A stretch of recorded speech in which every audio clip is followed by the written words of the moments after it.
And here we are. Peace. What's up, Cornbread Man? Well, it's Thursday, which is a good thing because a lot of people think of being off on after Friday or starting Friday afternoon. The day after hump day.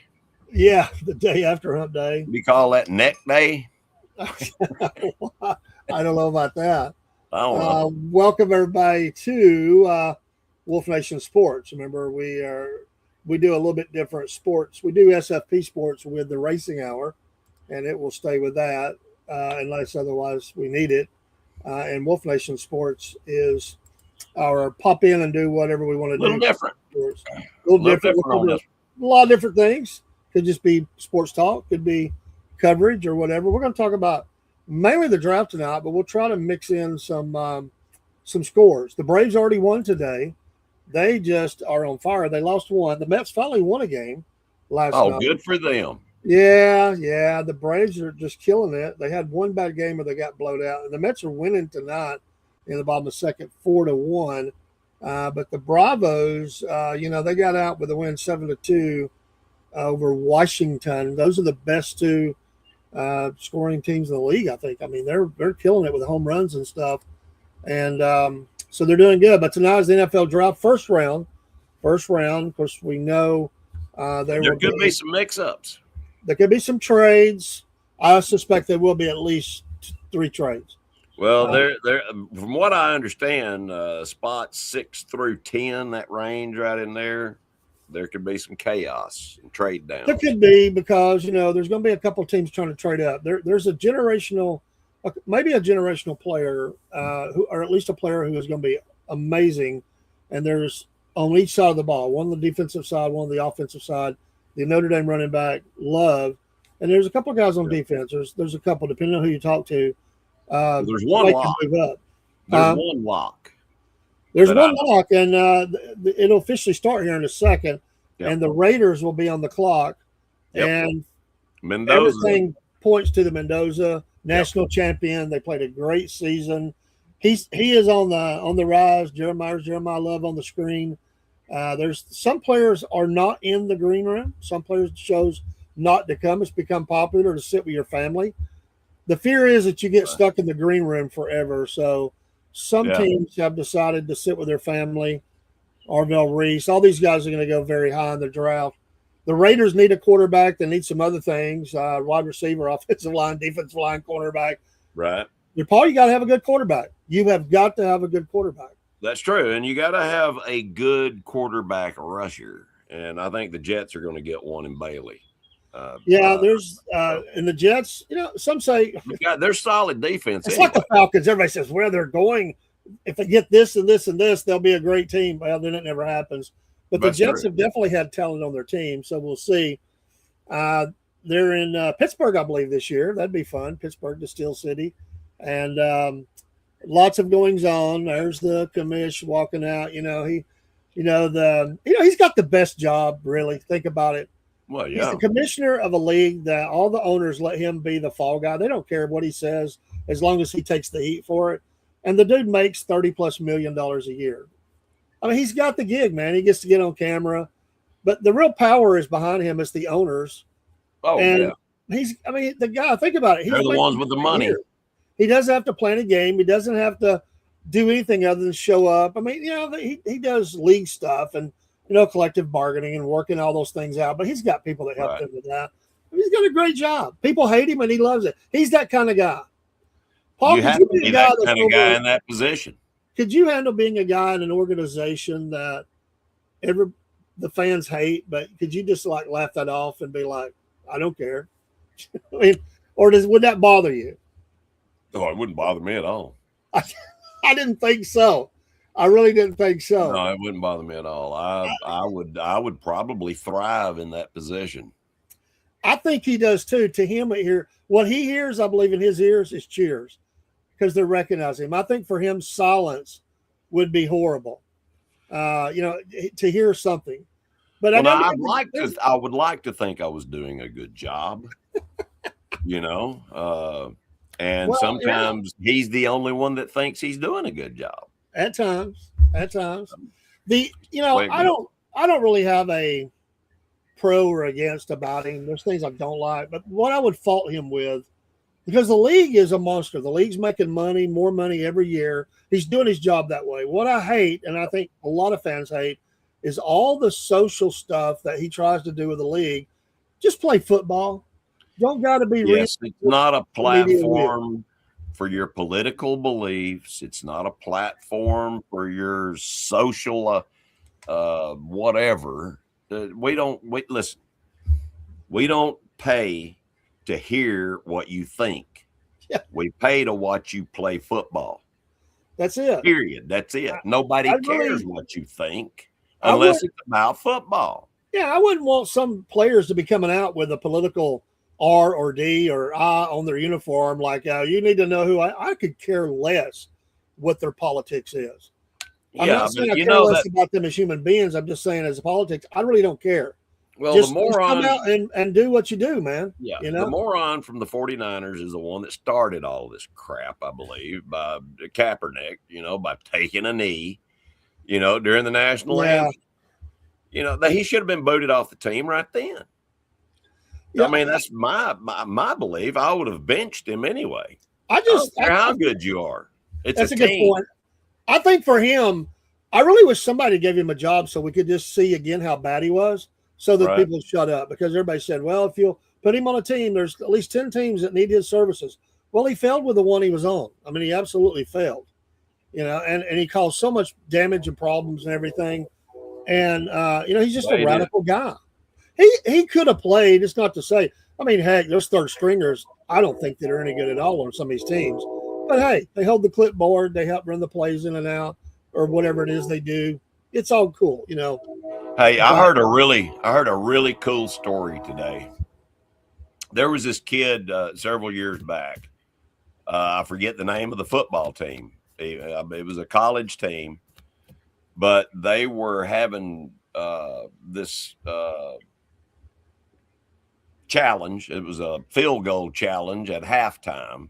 Yeah. They would pick one person out of the crowd, and he could try to kick. Well, this guy, when he came in, he saw what they were doing, and he was, short on money. He needed to pay his rent. And it was $12,000 to the winner if you kick the field goal. So he put his name in. Lo and behold, they drawed his name out of 53,000 people that were in attendance there. He goes out and kicks field goal. Well, their field goal kicker missed 2 in that game. And the coach said, go find that kid. Yeah. They went and found him out of the stands, okay, and asked him if he wanted to join the team. He joined the team, and not only did he do well, he had a 100% completion record for as long as he played for field goals, and he was 23 out of 28 and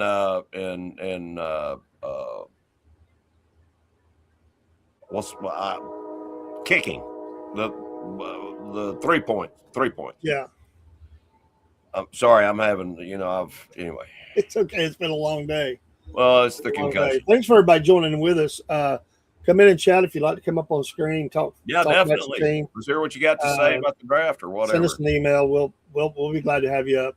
Was you a Raiders fan back in the 70s? The heyday of the Raiders, I guess you would say, early 80s. Yeah, when Kenny was there. I think. Oh yeah, what a guy. The Iron Wall.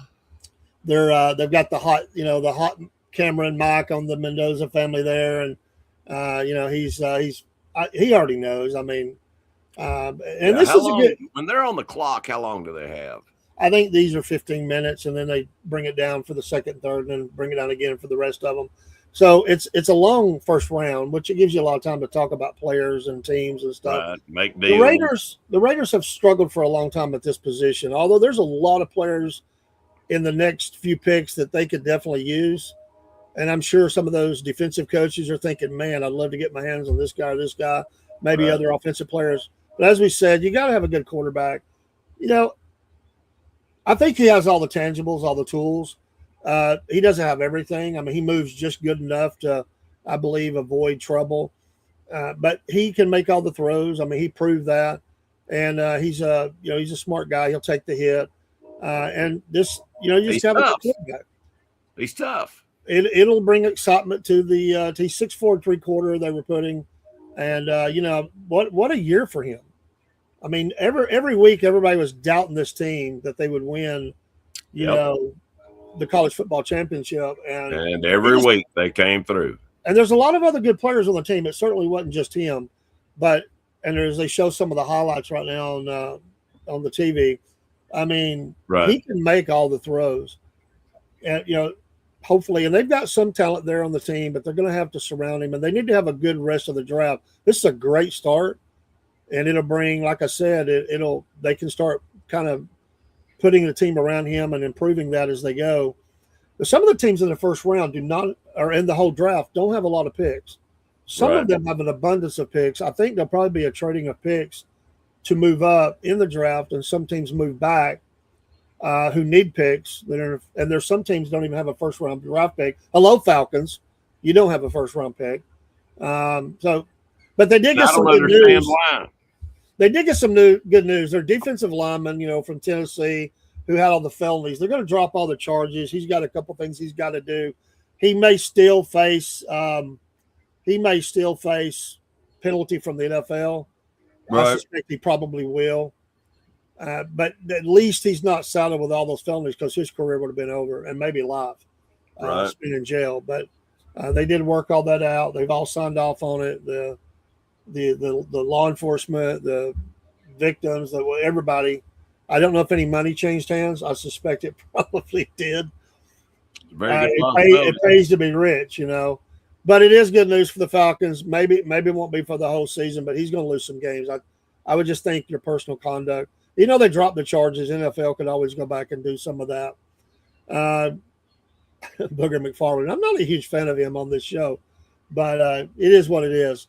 The pick is in, and so they didn't take all the time. They took quite a bit, and I think more of that was just letting them talk about their team. I don't blame them. Right. But the pick is in, and we will We'll hear that in just a second, or see that in just a second. Sometimes they mess up the picks. They actually name the player before they're actually there.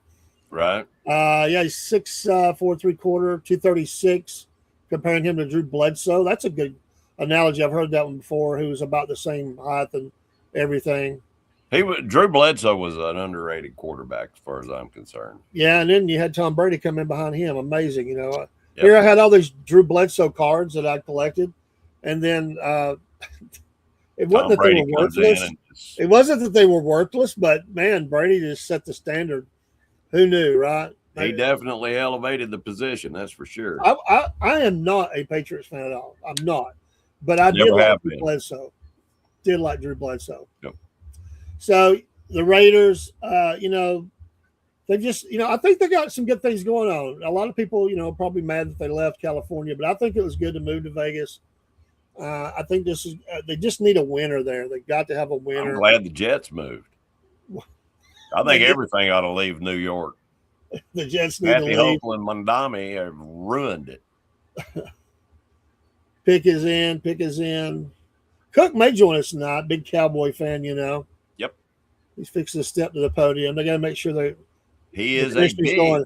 How do you say this name again? Here he comes. They got him all cool. No tie. This is a crowd that would give him a harder time. Pittsburgh crowd. Yeah. Calling it out. The Raiders. Yep. Showing the family. No big surprise. They already knew it. He's already agreed to everything. Putting the Raiders hat on. You got your guy. I wonder what his contract was for. Well, you know, the rookie contracts, there's only some leeway they can do there. Yeah. I mean, it'll be a lot of money, but they have some control over that. Of course, they'll have to come to an agreement. Guaranteed money's the thing nowadays. Yeah, the guaranteed money's the thing nowadays. But what they want to do is get past that rookie contract and get the first real contract. And by the time he gets there, if he's done well, you know, it's already crazy money that some of these quarterbacks are getting. That's the one that's makes the most on the field. And he's not going to be starving, that's for sure, as they say. As long as he stays healthy. Yeah, and that's the thing, you know. NFL is so brutal. You know, every quarterback has to have a good backup. Yeah. You know, I'm surprised. Again, I think he's, you know, it just hasn't worked out for some of the quarterbacks that have went there. I'm surprised that Broski hadn't had anything to say. He may pop in, the big Chicago Bear fan he is. Yep. Of course, they already got their quarterback. He'll be looking for some other things. They need to find somebody that can catch it. He can throw it. Well, they need somebody. They got a few. I mean, they do have a few, but they probably need to add one more. So, you know, it'll be interesting to see tomorrow and the next Saturday and everything what they do with the rest of their picks, because they definitely have some other needs. I suspect they will pick up another wide receiver in the draft for him to add to that. So the team behind them, the Jets, need a quarterback. They need a lot. Offensive line, edge, defensive line, linebacker. They need a lot of stuff, and it's always the Jets. They're like the Falcons. They'll find a way to mess it up, unfortunately. But I'm not against them. I don't hate them or anything. It's just you go back 2 years ago. What was it, 2 years ago, 3 years ago, whatever it was? Aaron Rodgers in town. They're all hopped up. This is the year we got a great team. And dude goes out and gets hurt on the first series, you know. Yeah. It's like he's out for the year. It's gone. Oh, my gosh. Well, but you have to have this. Do you think Love will go to the Cardinals? No, I don't. But there's a possibility. But I don't. But we'll see. I really don't. I think it's going to be very soon in the draft. I mean, he won't go down far. What I'm thinking he'll be in the top 5. There's a possibility that somebody may trade up ahead for either one of the defensive linemen or maybe him. There's always that possibility. Well, I'm pretty sure Bailey and Love will go in the top 5. They will. Most likely. Now, sometimes there's a fall because of race as well. Because of trades that may happen, it may change the dynamic of the first round. We've seen that as well. This is not considered the greatest of drafts. There's a lot of good quality and talent there, but it's not a super draft. Next year is considered is by many to be a much better draft with more star power, especially at quarterback. Going back to quarterback for a minute, Mendoza, that was set. Now the question is where does the Alabama quarterback go? He's kind of pegged to be maybe the next one, but the one I'm really want to see where he goes is Carson Beck. Played at Georgia, he left, went to Miami. They had a really good year with him, but then it ended up he's gotten a bad rap by some people. They said he has all the tools, all the intangibles, but the label they have given him is that he's kind of a loner. Yeah, he's not trustworthy. It's a red flag.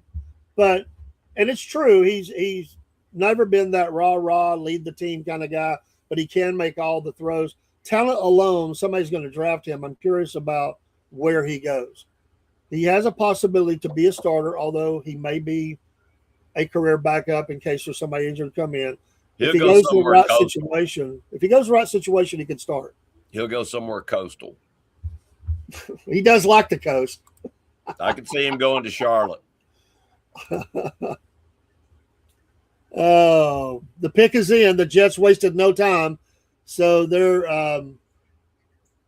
I just have a feeling it's defensive side of the ball. That's what everybody's talked about. It's not a great predictor. I think it'll be David Bailey who they pick. I think they need help. They just need to get some help there.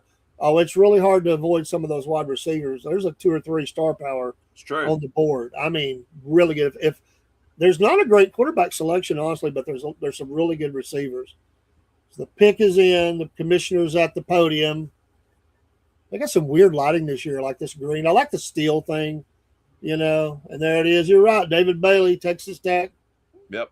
Now, one of those that could be, I think, Cornell Tate, from Ohio State. Oh, he's a beast, man. He is, and I think he could possibly surprise some people. But there's a couple of others that I think are really talented as well, who could be close to that. Again, it goes back to where they go, who gets them, what kind of quarterback's throwing to them. This guy's got a cool look. He didn't go flash. He went like he's headed out to the opera. I like the look. He was ready. That's all part of it when you get picked.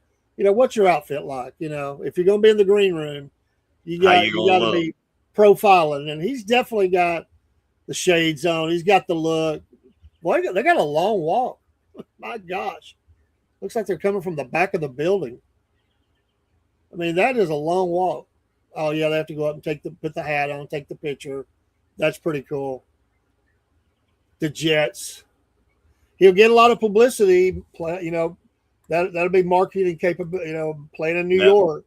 Well, it's going to be wild. Somebody jumps up for a QB. We'll see. The Jets have had so many talented players, but they have stunk it up for so long. I mean, they really have.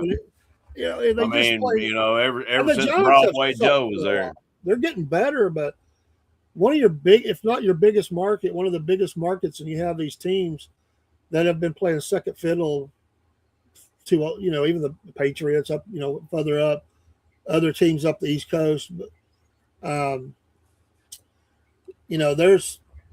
there's always a high premium on pass rushers. Yeah. And so, cornerbacks, pass rushers, centers. Yep. And, of course, the quarterback.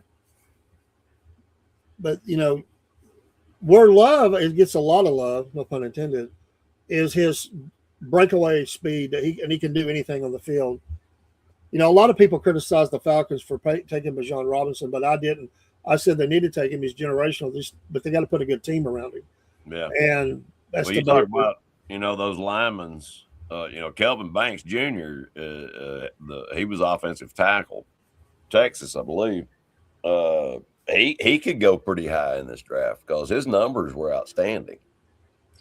We may set a record here for them picking because, it's down to 3 minutes. I mean, I don't think, unless there's a phone call, these first 3 or 4 picks, I don't think they'll listen to a call or two. But I think Right. they're going. I don't think they're really wanting to trade the pick. Somebody'd have to offer them the moon for that. Heard that. So it's going pretty quick. It's under 3 minutes now on the clock. The Cardinals, it's been a team that's been up and down. They played at a pretty good level there. Then they kind of fell back. The quarterback play was off.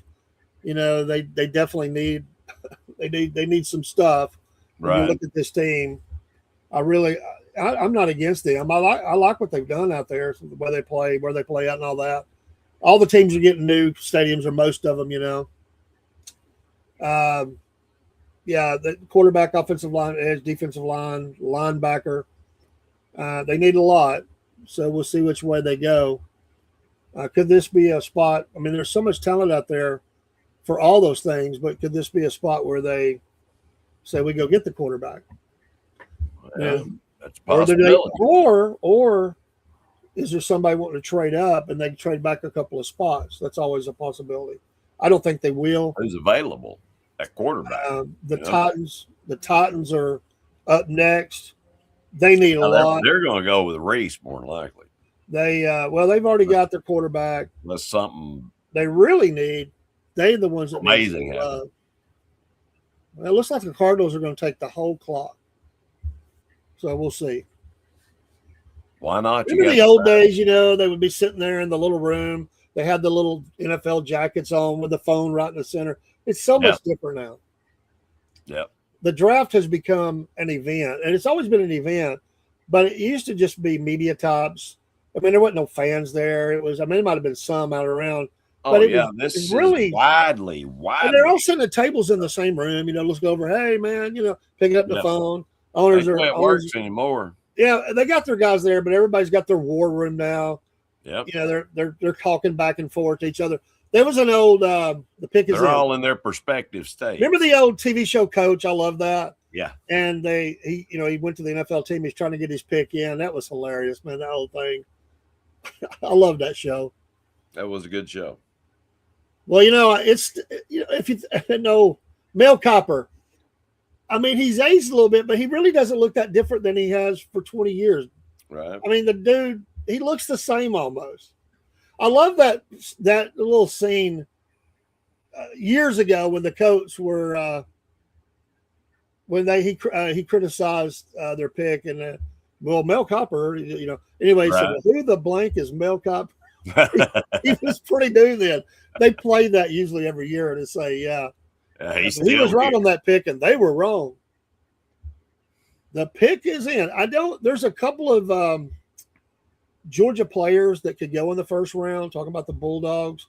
Right. There's an offensive lineman. There's a linebacker, and there's the receiver Branch. Although hopefully they'll dismiss any charges. A stupid thing. Some say officer overreach. A little bit more information. Oh, I don't doubt that at all. They told him to get off the sidewalk. They were trying to clear the bars, move everybody down the road. He kind of moved back and over, but stayed on the sidewalk, gave a smirk. I still think the cop was a little bit, I get it. You're having to deal with that every weekend. I'll bet you $10 that the cop that initiated the arrest was picked on in high school. Maybe, dude. I don't know. I'll bet you $10. They took him, Love. They decided, you know what? We ain't trading it. We're taking it. There you go. They got a lot of needs. Tennessee's next. They decided they're taking their guy. This guy can do it all. He's another amazing talent. He is. Although I hate to say, I'm not a Notre Dame fan at all, but I recognize he can run the ball. That's for sure. I got to give them credit. They've really went fairly conservative on their suits and stuff this year. It's not over the top, flashy and crazy stuff. They've got a more professional look to me. I like it. There's still a lot of people to come. Well, there may be. There's always somebody flamboyant in the group. You know what I mean? Jeremiah Love. There's a lot of marketing they can do with that Love. They can that's my wife's last name. Yeah, that's right. So there's some things they can do. There's some things they can do. Yeah, there's a song. Thank you for the like, Sarah Jane Francis. We appreciate you. There's a song, David, or Cornbread Man, excuse me, There is a song that is sung by a group called We the Kingdom. Yeah. Called I'm a Child of Love. Amen. I sent that to all three boys. I said, this is your song right here. And it has duality. Sure. Number one, Christ, but number two, your mama. Absolutely. You know? Oh. Well, again, another thing teams are doing is I would think that, and I've complained about this. Some teams I don't know that they think this way, or you want the best available player, you want to get better, but you got to have something. And sometimes it's get teams in trouble because they think about what'll sell tickets, what'll put people in the stands. But I think this fills all the needs. I think this guy's marketable. He can be on the program, way up in the program. Team should be excited about it. He'll look good running in those colors, and better than Notre Dame. Sorry if there's any Notre Dame fans listening. We just have to give you a hard time. Is Tennessee on the clock yet? Well, yeah. They're on the clock, and they're getting a new stadium. I'm surprised that the new Tottenham Stadium only holds 60,000. I know that's a lot of people, but it seems a little small to me. That's about all they got. Hey, I'll be right back. I got to go get a light. We're losing you, dude. Dark here. I'll be right back. Go right ahead. Tennessee Titans getting them a new stadium. They need to keep building the team. The team really fell apart. And, some of the picks that they picked just didn't work out. It happens. They finally, they got the very exciting Miami quarterback, and they've got some young talent on the team. This will be a nice add, whoever they get. Don't know which way they're going. We got 3 minutes to go. NFL first round. Pick number 4. The pick is in. Needs for the Titans. They list offensive line, edge, wide receiver, running back, linebacker. You could probably go on, but that's listed as the immediate needs that they have. And so we'll see who they pick. They're still talking to Jeremiah, so they'll probably hold just for a second for the TV and then go and get their guy. It's fun to have it's one of those things. I mean, unless you got it in a trade or something, it's, if you're real high in the draft, that means you had a bad season. But it is exciting on draft night. It's like starting the season. You're 0-0, yet you have a little excitement about your team and what it could do for whatever that level is. So I don't like it when I see players that refuse to go a certain place.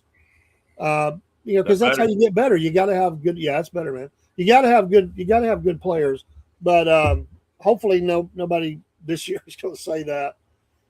But it is exciting for the fan base. It's exciting to say who we got. We got this guy. Do we stand a chance this year? Can we win a couple more games? Is it even possible to get to the playoffs at least? For all your fantasy league. Hey, I've been a fantasy league commissioner for over 30 years. Yeah, you've been playing that as long as I've known you. Yeah, and it's always that's what fantasy leaguers are always looking at. We do look at defense because we actually use individual players for our league. Right. But like Cook, we see all these offensive players. We start thinking, what kind of production might they get in New York with this running back? I mean, this is definitely that's the thing that's changed as well over the decades is the fantasy league sports for all sports, but especially football and baseball. And I've done both of those and some basketball at times. Right. And even NASCAR. But it's always been football has been my favorite, really, just because. And the first time I ever played in fantasy leagues in a league, I did baseball and football with this league. I actually won the football. They never did it again. That's the reason I just started to start my own league. We loved it so much. Yeah. We just recruited coworkers and we just kept going. We had as many as 4 leagues at one time. We need to start a UFC fight league. UFC fight league. Yep. Are you going to get in the cage? Or are you just talking about? Dude, if it's somebody my age, yeah, I'll get in the cage with them. We call that the senior cage match. There you go. Yeah. Am I going to get in the cage with some of these young guys? No. I value my life. The pick is in. Are the Titans happy? We'll see. Making the announcement right now. NFL race 2026. Yeah, he's standing up. Cornell Tate, there you go. They said we got to get our young quarterback. There's They your took talent. Tate. That guy's amazing. They got Tate. They got Tate. The Titans. The Titans. Yes. Tate to the Titans. Tate to the Titans. Well, there you go. Let's say there's a lot of happy Titans fans right now. I bet. They need some weapons. Because everything that I've been reading said that Reese was going to be their pick. Yeah. Well, as this thing's changed just a little bit, some of the order here has changed a little bit from the mock drafts. Most of them were fairly close. There's been a little bit of difference there, and late. There's a lot of late rumors. I mean, people are hearing about some teams who they might be interested in. They're afraid they're going to trade up. Right. But some of these teams have double picks. Well, in the round, so there are some teams. The Cowboys have 2 picks. Yeah, they got 2 picks. I'm really surprised. Chiefs, I think, 2 picks. I'm really surprised because Reese. I thought they would go Reese defense. is probably the top talent in this whole class. That's the discussion that goes on in a war room. The offense says we got to have our guy. The defense says we got to have our guy. And the head coach and the owner, they got to make a decision. They usually go with the offense. We got a young quarterback. We got some decent receivers. Let's go get a potential star. Yep. And he has that kind of talent. He really does. Yeah. He went with the all white. If they have, the time to train him, and develop him, not train him, but develop him. Commissioner give him who's on the clock next? The Giants? Yeah. And the Giants have started turning things around for themselves. They need something. They need several things, but this is going to be important for them if they're going to take that next step. Well, they were looking at Caleb Downs, the safety from Ohio State. Well, they've got a lot of needs, and cornerback is one of them. Yeah, they do. They do. Defensive line, offensive line, cornerback, linebacker, wide receiver as well. I would suspect, and the pick is already in. They know who they want. They didn't waste no time. Wow. So there's also a really good tight end that's going to be drafted pretty high in this draft. It's going to be there's going to from Oregon. There's going to be a lot of. He won't go too far, I don't think, because he's another really good talent, and that's a spot where you can overload the defense with a really fast tight end who can catch all the moves, and he can do that. So we'll see. Pick number 5 is in. We'll wait. The Giants. I grew up a Giants. I'm a Falcons fan. I am, but I've always been a Giants fan. I go back to the days of Phil Simms and Lawrence Taylor, and all the Mark Bavaro and all those. I love that team. They won. I was a big fan of the coach. I definitely like the Giants, not over the Falcons, but I've always liked them. Some of the players over the years that have been there. Yeah. I've always been a Cardinals fan. Oh, really? I've usually root for them to do good unless they're playing the Falcons, Yeah, I guess it's because there's another bird. Because, the Falcons have always been, my favorite team. And in the AFC, and it's not because of what they did lately. I've been a Chiefs fan. I go back to the days of Okoye and Derek Thomas and all those. I always loved the color. It matched really close to the Georgia colors. Right. And it's AFC, so I always rooted for them. There's a couple other teams I like.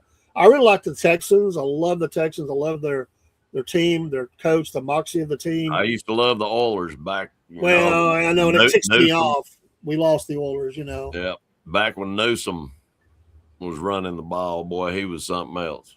Yeah, they had some really good running backs. Earl Campbell and Big Earl. I hate it, and I think we'll probably see a couple teams move again. I think in the future, I think some of these markets. I think the league's going to expand again. I really do. So they're going to have to wait. A good possibility they could bring in, 2 to 4 more teams. And I think some of that is going to be international. You think so? You think they're going to go that way? Yeah, they're itching to put a team in Mexico City. It's a huge crowd turnout. They play there every year, at least preseason, if not sometimes regular season. But I think, they'd played a lot in London before. Right. They'd have to work out the travel things where they stay in the country maybe for, or out that way. They got to work all that out.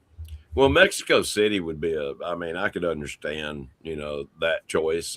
And London's going to be a tough sell. I mean, it is because of their politics, of everything that's going on over there. Well, the NFL's politics. Well, exactly. It may be the perfect marriage, dude. I It don't could know. be. It could be. They could really, like hand in glove, Did you ever go to NFL games when you were a kid? Did anybody ever take you to any? I went to some Falcons games. That's the reason why they were my favorite team. And same with the Braves, they were right here. I mean, they're 2 hours or less away, My dad took me to the Braves. He didn't take me to the Falcons, but he definitely was watching them on TV, and he put me there. And the lookouts. And the lookouts. I've said, my first really acknowledging the team really was 1975, right. And Steve Barkowski and Wallace Francis and Alfred Jenkins and Lynn Kane and William Andrews, all those players that I can remember. There's no way I could name all those players. I love them. I love the red. They don't wear it all the time. They do the red helmet sometimes, but I wish they would go back to.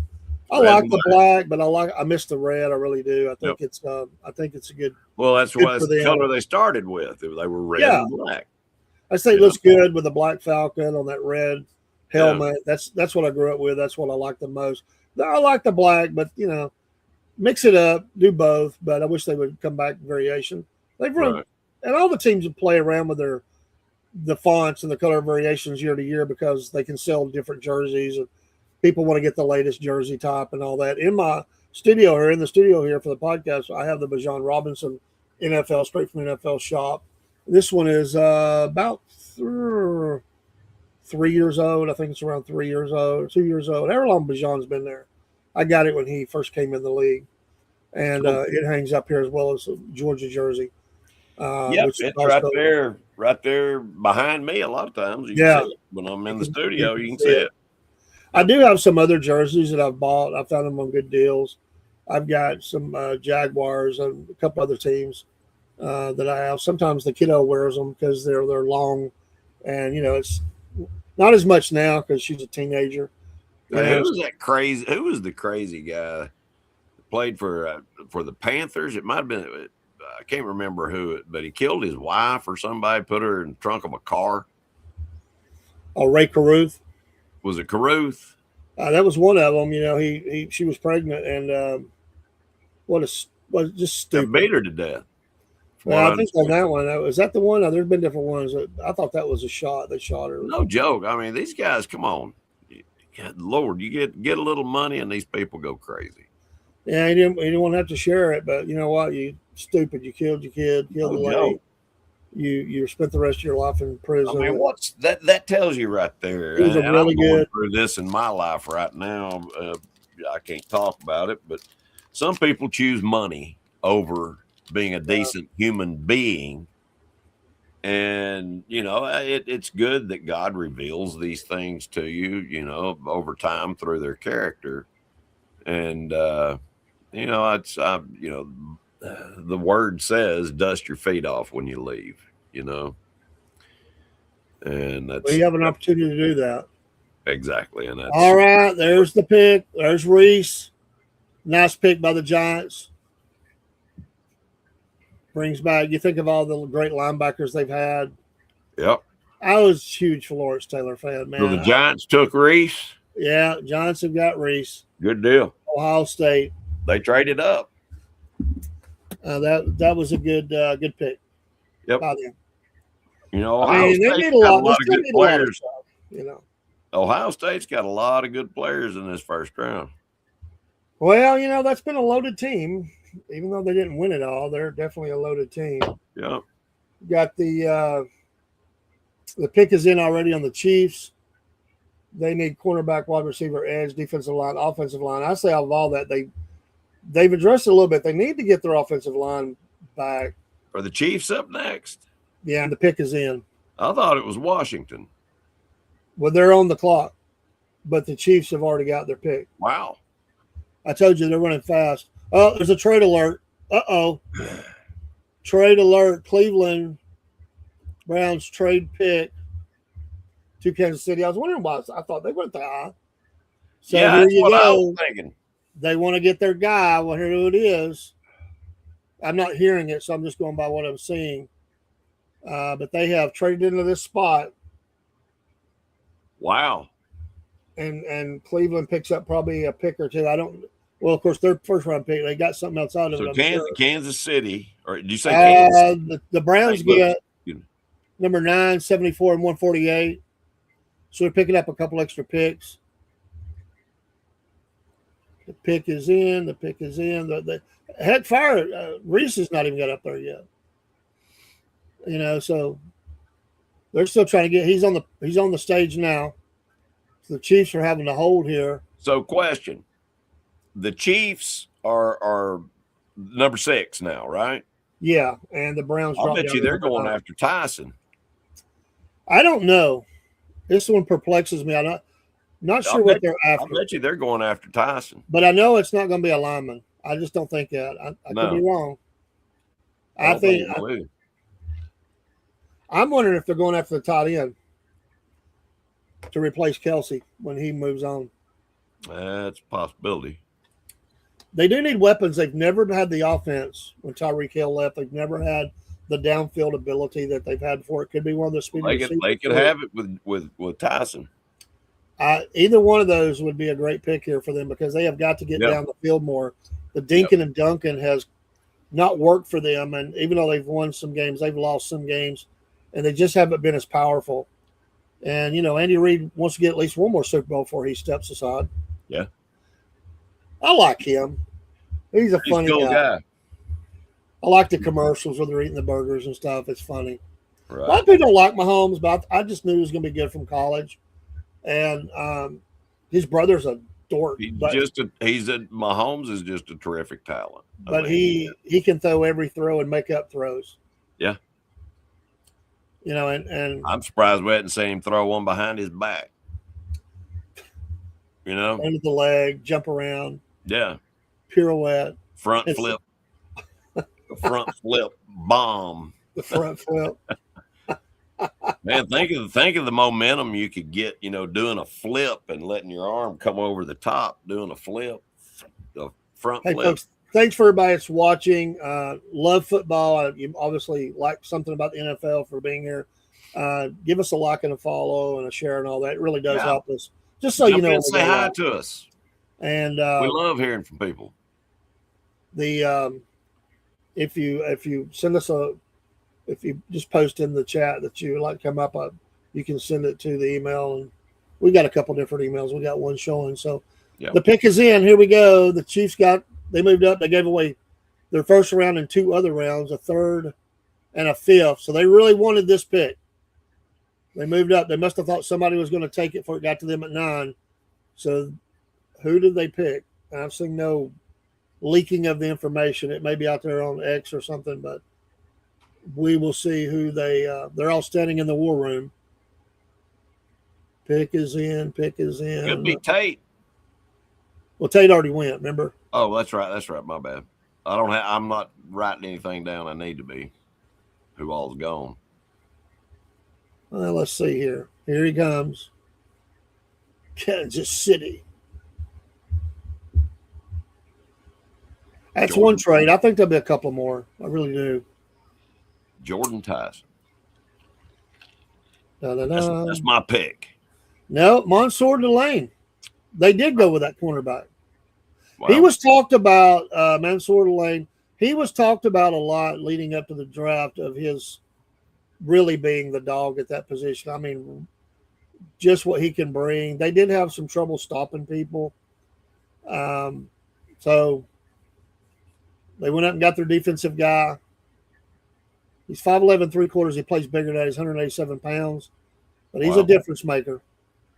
He's one of those guys that he's fast. Yeah, and he plays really tight coverage, really good. I mean, they were really bragging on him leading up. Those SEC players, Where's Broski when you need him? Yeah, no. Pick on him, he's always putting down SEC now. LSU Everybody product. says they're overrated. It's over. They're not a good conference anymore. Come on. Everybody has a bad year or two. I know I've had several. Yes, years just better than others, man. It's like saying to your parents, I just had a bad year or two. The business, I'm going to get it turned around 5 years later. I still need a car. 3 or 5 years, I mean. I still need a car. Come on. I made a couple of F's.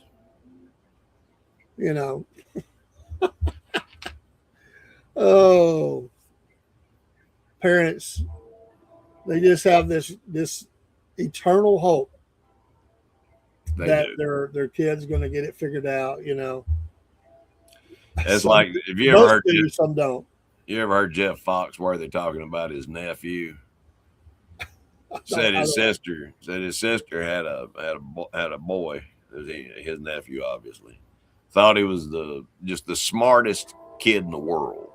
Yeah. And I was over there one day, and he was laying out in the front yard, pointing up in the sky. Airplane. My God, he's 13 years old.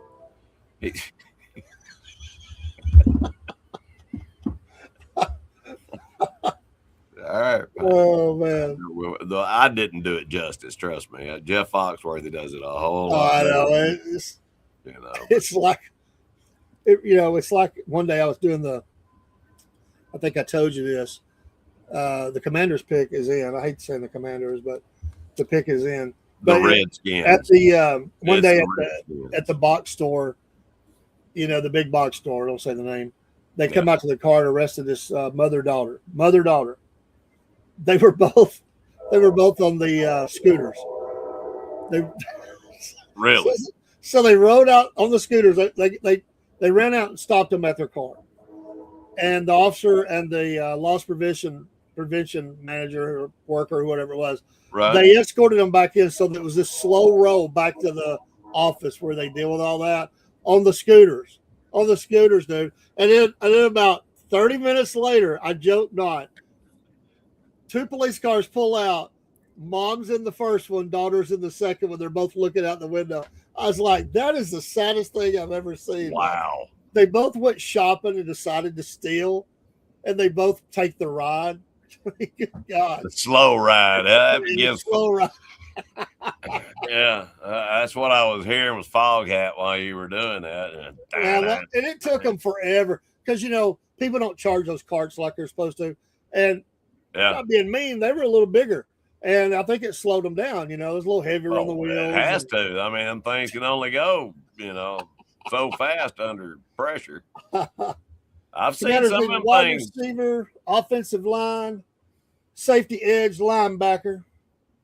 He's got the escort. I've seen some of those little carts pull way more than they intended them to. There was a guy one day. Oh my gosh. This lady sat on the cart all day long. So she was waiting on a taxi. So it was inside the store. So I'm talking hours. Keeping one of those locked up where nobody could ride it. So finally they said, you're going to have to leave the store. You're just sitting here. So she finally called the taxi. I was out there and the taxi come up. I went and the guys, I saw him. There were 2 of them out there. And I said, I'll get one if you'll get one of them. And he said, he was griping about the lady, the guy that was getting them in. He said, she's been sitting here all day. And I pulled the other one in. I come back and he's pulling it. And I said, is the battery dead? He said, no. I won't say it how he said it. He said, she crapped in the seat. He was hot. Dude, he was hot. My goodness. Oh, man, she'd sit there and messed and left it in the seat, man. Sonny Styles, linebacker, Ohio State, Washington. That's one of those names that kind of rings off of your tongue. Sonny Styles. It's another Ohio State boy. We'll be hearing a lot from him, I'm sure. Oh, yeah, all the Ohio State fans. But we can say they lost some talent. Yeah. Yeah, how deep were they, Number 8's the Saints. The pick is already in. Wide receiver, edge, cornerback, defensive line, offensive line. Then the Browns get their pick. the Browns will be. Well, they need a quarterback too. They've had all these quarterbacks that can't. None of them. They all suck. Yeah. Deshaun Watson, all the ones they've had. It's like the Browns are another team. They're cursed like the Jets. That's where quarterbacks go to die. I swear it is. And the Falcons. Yeah, it seems that way. And Falcons, you're right. Yeah. Wide receiver, cornerback, edge. Well, there's a couple of more, but that's. Well, I mean, you know, Don't I'm worry, glad don't Brett worry. got out of Atlanta as quickly as he did. You know, The Falcons have the. They're going to need to keep two ambulances on the field because their first quarterback one for the is probably going to be Tua. I hate to say it, but he's going to be laying on the field. Blind side, they lost a lineman over there. He's going to hit from the blind side. He's going to be on the field, hurt. They'll bring Penix in, and it doesn't matter which knee. Just choose one. He'll go down, and the third stringer's like 38 years old. It's going to be the most. The Falcons are going to lose a. They're going to have a lot of player minutes they miss at the quarterback position this year. I would love to see a 38-year-old come in and take them to the Super Bowl. That you talk about a Cinderella story. That would be a Cinderella story, dude. We can't never. Cinderella never works for the Falcons. Yeah, we're always the ugly stepsister. If we get there, we find a way to. We find a way to turn it into a frog, man. I mean, 20. You know, they had the Patriots and they blew it. They blew it. The Saints pick is in. Browns are on the clock. Giants are up again. Then the Dolphins. Then the Dallas Cowboys. Wow. The Dallas Cowboys. They need edge line, D-line, offensive line. Listen, I'm going to hate to leave you, brother, but no, go ahead, man. I have got a couple things I got to do before I go to bed. You're good, man. We got to get devotion in. Good having you. Stuff. Hey, I've loved this. I mean, we need to do this more often. Oh yeah. Every Sunday. Maybe not the draft, but you know, every Sunday we go live for the NASCAR race. So there you go. If they're racing, every Sunday. Sweet. So join us Sunday for that live with Wolf Nation Sports. Will do. Remember, the Wolf knows. And always keep ascending. Peace Good night, my friend. God bless. God bless you. Now let me figure out how to get out of here. We'll drop you down. There you go. He got it. I've been teaching him. He kind of new at the controls, figuring it out. It's all good. A little bit while they're interviewing the player. A little update on baseball. The Mets are still winning 7-2 in the mid-fifth over the Twins, Pirates, Rangers, no score mid-third. Braves, as I said, won 7-2 over the Nationals. They're 18-8. They're 10-4 away from Atlanta. That's amazing. Nationals are 11-15. They're 3-10 at home. They've got a good team. They've got some nice hitters on that team. Tigers beat the Brewers 5-4. Both these teams are doing pretty good. Tigers 14-2, Brewers 13-11. Tigers got off to a slow start. They've done 10-2 at home. The Phillies lose again in 10 innings to the Cubs. The Phillies are really stinking it up.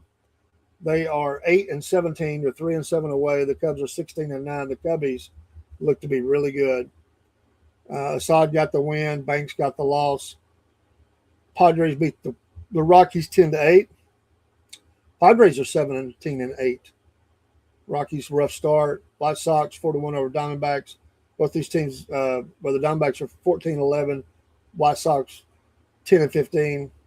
Dodgers win again. They're 17-8.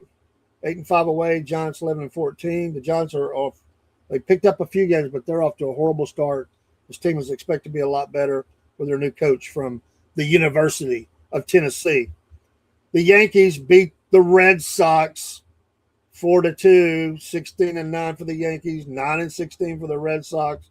The Red Sox are not doing real good. So there we go. Good job, Braves. They got the best record in baseball, believe it or not. I didn't think their pitching staff could hold up. It's early, very early in the season.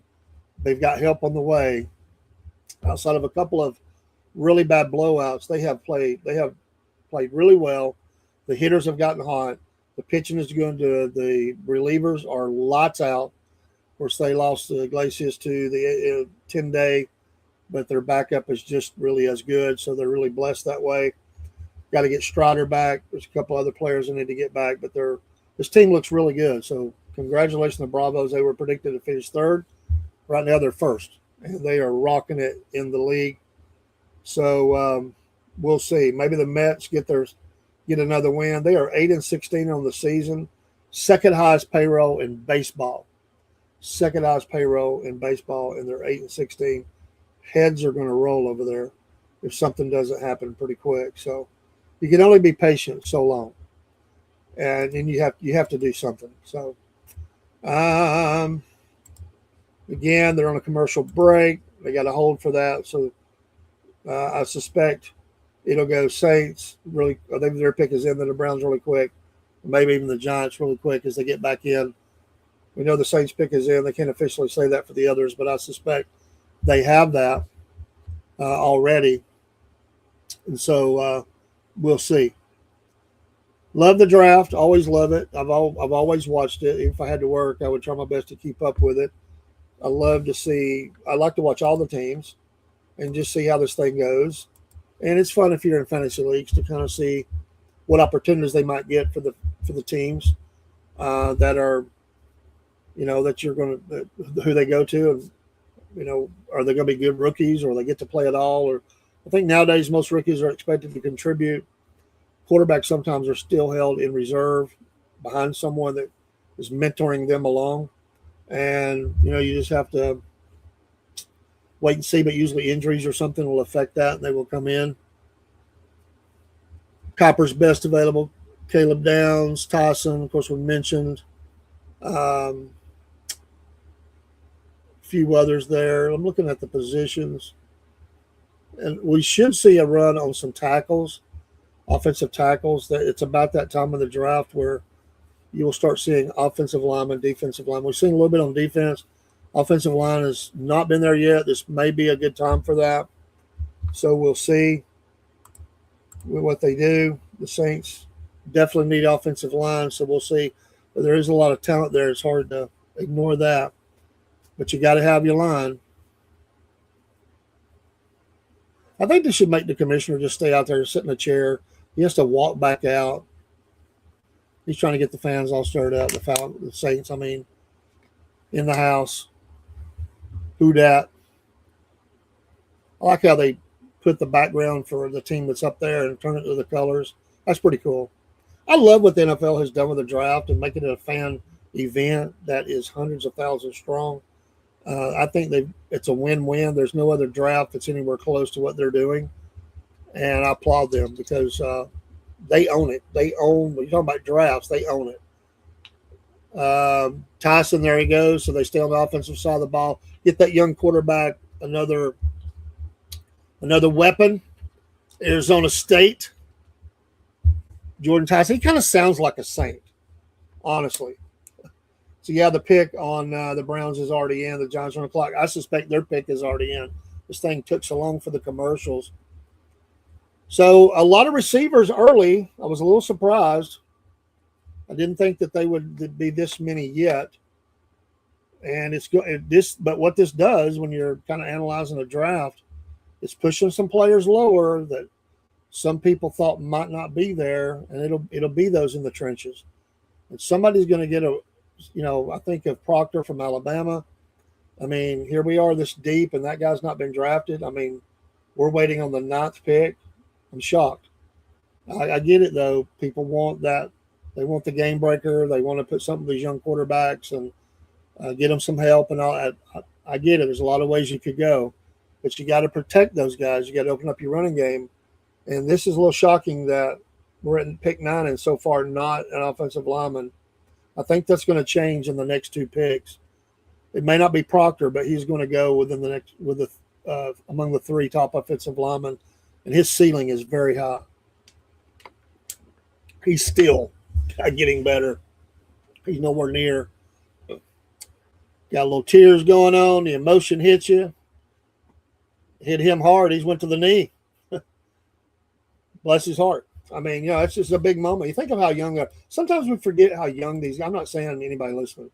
I'm just saying in general. Sometimes we forget how young these people are, and how their lives has totally changed as 21, 22-year-olds. Think of yourself and what you were doing at 21 or 22. Can you imagine walking on a stage where the world is watching? Millions of people. You've done it in college. You've been on the big stage, but this is a whole other step up. even though you got some money in college, that's a change now. But now, now you become a professional, and you're going to be, highlighted a lot. You're not stuck. You're not with 200 colleges fighting for that attention. You're now in the NFL where there's only so many teams. Get the chance to play on Monday Night Football, things like that. What you can do for your parents or grandmother or whoever it is, it's a dream come true. They've worked hard. They put in the time, and now you're standing there. I just can't imagine what that feels like. And you don't know when your name's going to be called. They do give them a call sometimes, say we're going to take you to the next pick, but sometimes you're waiting, and people are passing you over. This is a big relief to get your name called early in the draft. I mean, it's still top 10. The money is still fantastic. None of it's bad money, but the money is really good at the top. The lower they go, they start losing money they'll never get back. When money loss is like time loss, you'll never get that back. You can always make money, but you'll never get the money back in that first contract. That's gone. So they think about that. They're not stupid. And then also it's a pride thing. How you've passed me over. You've passed me over. All these teams passing over. I'd say the offensive linemen in the group are probably wondering what's going on. It's about time for them to call an offensive lineman out. But I suspect with the Browns or the Giants, we're going to see that, and we'll just have to see what that is. We're getting close to the Cowboys. I guess Cook is busy. Cowboy Cook, I'd love to see him check in when that gets around. That'll be coming up here in a couple of picks. So we'll see. They got to get all the particulars out of the way for they got all these little things they do on stage now. And I think it's cool. But honestly, let's go. You can do that on the side. But you're giving her a moment, I understand. But these teams are picked. They're ready to go. They're saying, well, we're scheduled to be on TV for a while. They give them the signing the player card. Pretty cool. Getting their picture to the commissioner, holding the jersey up, wearing the hat. Then they get the interview. Mom's there in the crowd. We hit the jackpot. He's dancing too. Mom going to get a new house if she needs it, a new car. That's the way it is. It's great for these fans. Unless they pick a player they don't want, and then it's bad. I feel bad for the player. Here comes the Browns. And the Browns need so much. They really do. Okay, then there it is. Spencer Fano, offensive tackle, Utah. They're catching up. It's already been announced. Giants, the pick is in. They'll announce these pretty quick. They just got to get the TV stuff done. So Spencer Fano, offensive tackle, Utah junior. The Browns say, we need some help, and you do. So there's the first one, pick 9. I suspect within the next 3 picks, you're going to see another one. Because you really need – they're going crazy back at the school in Utah for the lineman who's in the house there. He decided to stay there. Nice. Giants on the clock. The pick is in. The Dolphins on the clock. The pick is in from the Giants. Second pick for the Giants. It's the way you get really good fast. You got, your Edge and Reese, and now here you are, number 10, so 5 and 10 in the draft. You get some of this really good talent. They may go defensive again. I just think they're going offense. I think they would do the same thing. So you gotta get those guys to clear the way for your running game, protect the quarterback. You gotta get your trenches built up. No matter how good you are, you got to be able. You can't throw the ball fast enough for some of these offensive lines. They're horrible. And I'm a little worried. Like I said, the Falcons were shocked going back to them. Caleb McGarry, he retired. A little bit of a surprise, and so they put his back. They penciled him in there. They're going to have to get some help there. That's Tua's blind side because he's lefty. Not good. So I feel for him. I hope they can plug that up and play well. I don't have a problem with the guy on the run game. I'm concerned about him in the pass game. I can't remember his name, the backup. He filled in for him. He was there. Here comes the Giants pick. They're rolling now. Not bad. We're already at these picks. There it is. Again, offensive tackle from Miami. Francis Mauigoa. Hope I didn't say that too wrong for you Miami fans. So, yeah, getting it done. The big uglies, as they say. That's all done with respect. The big uglies. Gotta get those trenches. These guys are the ones slamming into each other the whole game, beating each other up. He looks like the kind of guy that could do it. Big dude, man. Look at that. I gotta say, I have never seen an entrance with that look before. Comes in, slaps the New York sign. He's got a good entrance. I like it. Big chain. That's a big. I don't know what that is he's got around him. I'm not sure. I'm not listening to him, but he's got a look coming in, the sunglasses.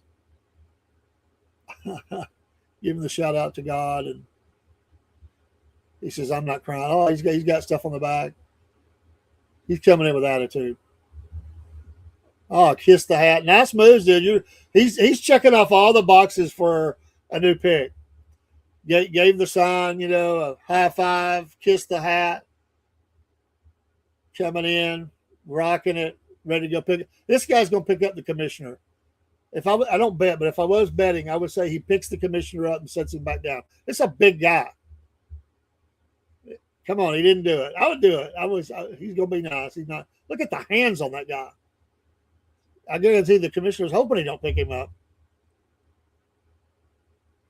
He's got some big, my God, on the jersey. It looks like it's too small for him.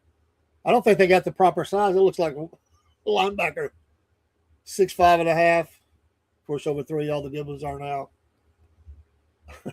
It's a grater.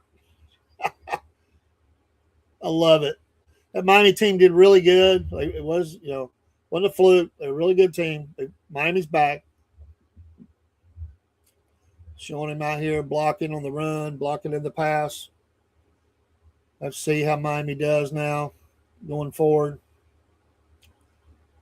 Getting out as you have to do. You got to be able to get outside, and he's full of energy. I like that. Good job, man. Congratulations. What a great time for his family, the fans, the state, the college, the team, all that stuff. The Cowboys pick is in. So we're moving fast now. These guys ain't playing this year. So the Cowboys pick is in. Dolphins on the clock. Cowboys again, mainly looking defense or offensive lineman. I would suspect they're going to go defensive line. I think they've already locked in on a guy. And like I said, there's been some players that's pushed down the list a little bit. There's some. They definitely got some great choices to choose from here. I would think it has to be defense. But there's some players that are pushing down a little lower. Quarterback could be one of those. We didn't think it'd be real early, but there's going to be some teams that maybe thought about trading up, and they'll be coming up, and they could be at the who knows, the next pick. But there's some players on the teams on the backside of this draft. The Browns have another pick. They definitely need a quarterback. So if Simpson's going to go in the first round. The Jets have another pick. There's some opportunities here. Give the love. Commissioner's looking like he's being appreciated tonight. You'll appreciate that. I'm not a lot of people, I guess it's fun to hate on him. I don't like some of the things he does, but I don't hate the guy. I don't hate anybody, but I don't crack on him too much because I understand him. I really do. He's got a job. He's got one job, please the owners. And everybody knows it. The players know that. The players know he's not there for them. He's there to please those guys who are paying him, whatever it is now. It's maybe $40 million a year now, but I know it's $30 million a year. They always redo his contract. They don't ever get close to it.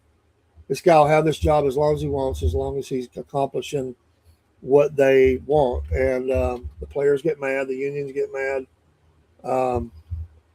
but he's hung around a long time. A lot of people thought he would get shoved out when they would have mismanaged some stuff, but he's not going anywhere. He would have to have a huge. He signed an extension in 2024 through 2027. It's worth more than 200 million, including bonuses.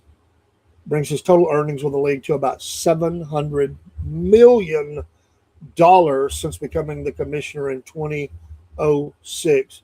It's more than twice the career earnings of any player in NFL history. And all he has to do is what I just said: please the ownership, and he'll have that job for as long as he wants it. They're more than willing to pay him all that money. They don't care. There are a couple of teams in the league that would vote against him. They're mad at him.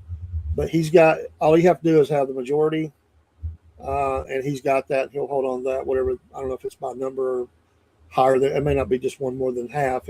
They got some rules, but he's got all the teams in his camp he needs, and it doesn't matter what the others say. Honestly, he's going to be there. This guy's going to be the billion-dollar commissioner in a few years. Think about that. That's amazing. But on his credit side, the league is making more money than ever. The salary cap keeps going up. The TV money is great. They've turned, like I said, the draft experience into something that is unlike anything else that's out there. They are successfully playing in other countries. It is, even though a lot of people got mad at the NFL, that was a misstep.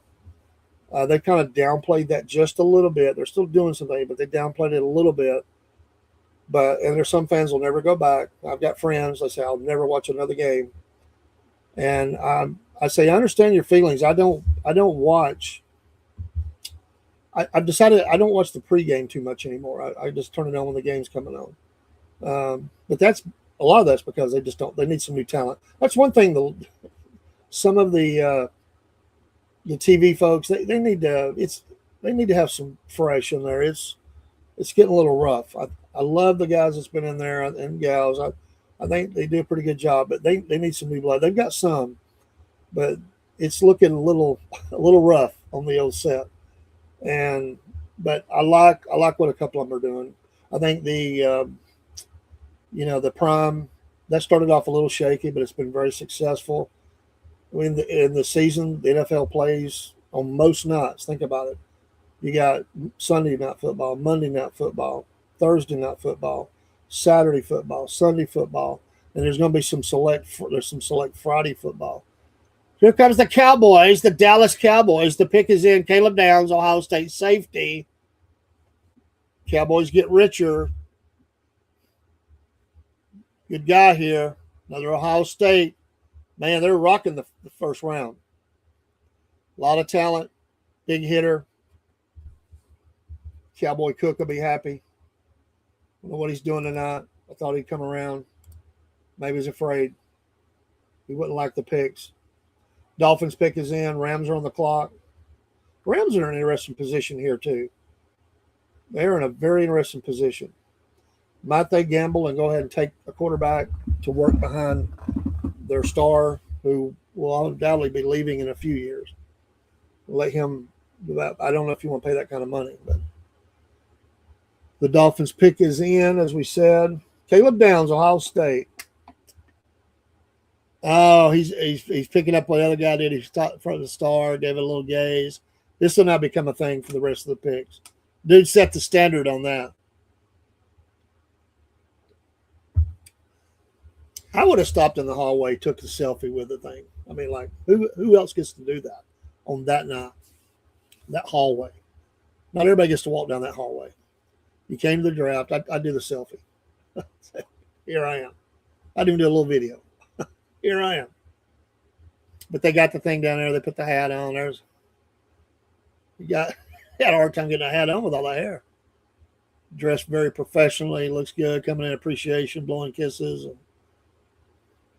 touching the heart. These guys done a good job tonight with the walk-in. Sometimes it's been a little over the top, a little crazy. But these guys have, and I know they coach them in this. I mean, their agents and others are telling them, pros and cons, what to do, what not to do. Sometimes they don't listen. 5'11", 206. Well, that Ohio State team was stacked. I'm telling you, you just see it right here. A little lost behind the line there if you're watching on TV. Thank you again for all those that are checking in tonight. Having fun, just talking about the draft. Each team. The Dolphins, Tua's moved on now to Atlanta. There was a time a few years ago I thought they were really going to be – I really thought they were really putting together a nice team. It sort of fell apart. They've had coaching issues. There's been some just – it's not really – and really – you think back to the heyday of the Dolphins. I mean, they've had some heydays. They really have. I mean, they're not really Super Bowls as far as winning, but the perfect season. All those good years of Marino. They come back around. I remember they had that great defense, and when Tua first got there, it seemed like a perfect marriage. Everything was going good, and Miami's a tough town. The Marlins don't do good there. I can never envision the Dolphins leaving Miami. They legend there, part of the NFL history. But they list their needs as wide receiver, cornerback, edge, offensive line, safety, which means they need help all over. So there's Jerry, all the brain trust, Jerry Jr. in the war room. Pick is in, waiting on it.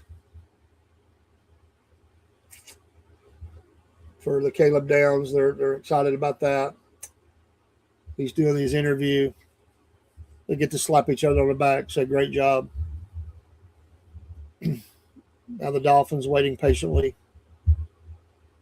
Bud Light making sure they get back in the spotlight, sponsoring there on the stage. They need the positive publicity. These Washington fans in the front with those pinstripe overalls. They get to walk through the crowd there, meet people, all the Cowboy faithful. That's pretty cool. What the heck is that? I got if you're watching that hat on that dude with the blue lights off of like a police cruiser. That's pretty good. All right. Dolphins fixing to be announced. We're putting them up on the screen. Pick is in. Oh, we already see it. It's Proctor, and perfect pick. I couldn't believe he fell that far, but that's not too far, but I'm surprised it wasn't top 10. Caden Proctor of University of Alabama. He's a massive guy. I'm probably a little bit behind on my TV up here, so if I seem like that, it's probably because I've just had it updated. But Caden Proctor, I like this kid a lot. Had to play against him, of course, as Georgia, and watching him. He is super talented, super talented young man, high ceiling. He's a junior, and I bet Tua wished he'd had him there when he was there. But this is a good pick. When you need, like I said, when you need a lot, solidify the lines, get your defense built up. So I think this is it's a good pick. A little bit of baseball, look how big I got. Kind of has that. What was the Hall of Famer played at Baltimore? Kind of reminds me of him a little bit.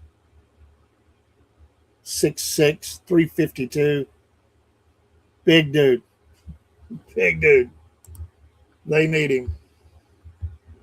Rams be announcing here. The Ravens are on the clock. Of course, yeah, you have to show them against Georgia, don't you? Oh, yeah. Oh, we don't mind.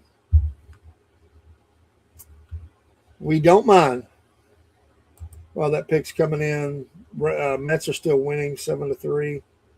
Top of the 7th. Rangers all over the Pirates 6-0. There's a couple of games that are ongoing. Everything else is final.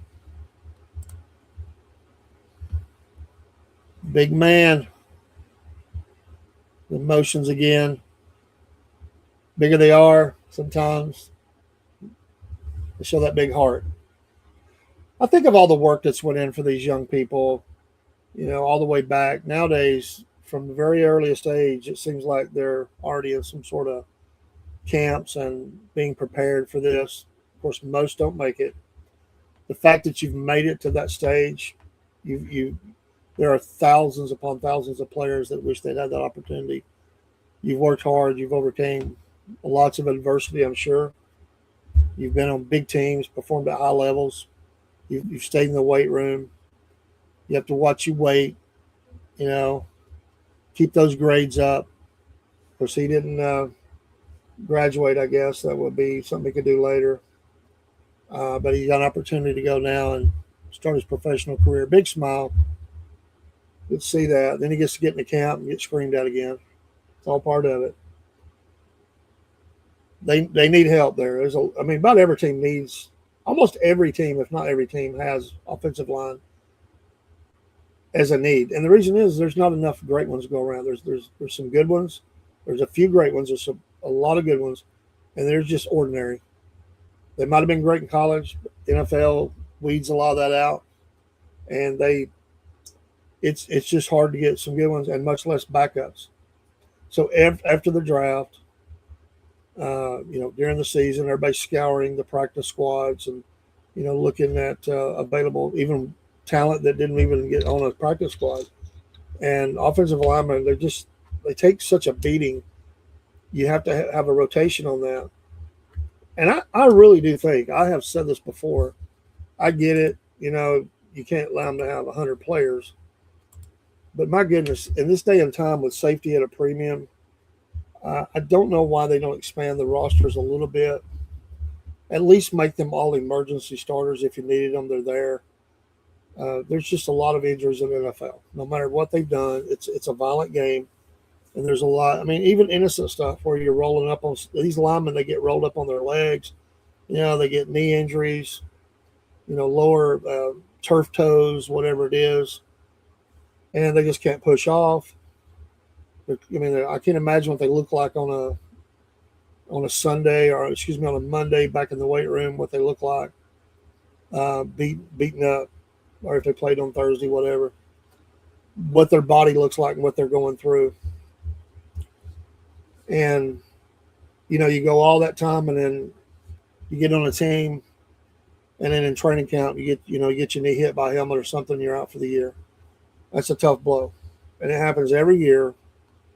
2 or 3 of these, either in the stars or 2 or 3 of these really high draft picks, they go in and they get hurt in preseason game or whatever, and they're out for the year. And that's a hard one to swallow. Because you need their help. They may not be a starter yet, or they may be. But you need their help. Now you've lost them for the year. That's tough. The concussion thing, although I think the NFL likes to think they've got that behind them, that's still out there.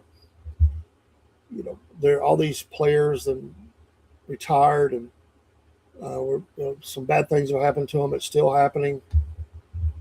And, I don't know where that's going to go, but this is not over.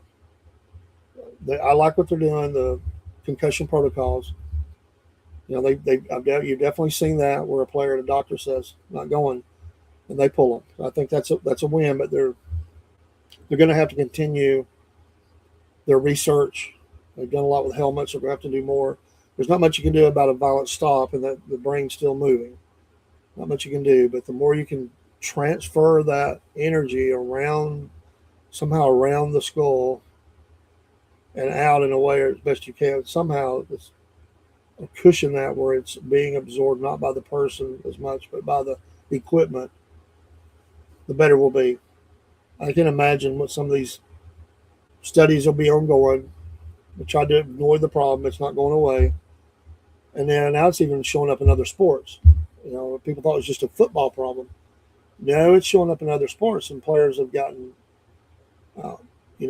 things, either basketball or whatever, even in baseball. You see it. Collisions happen.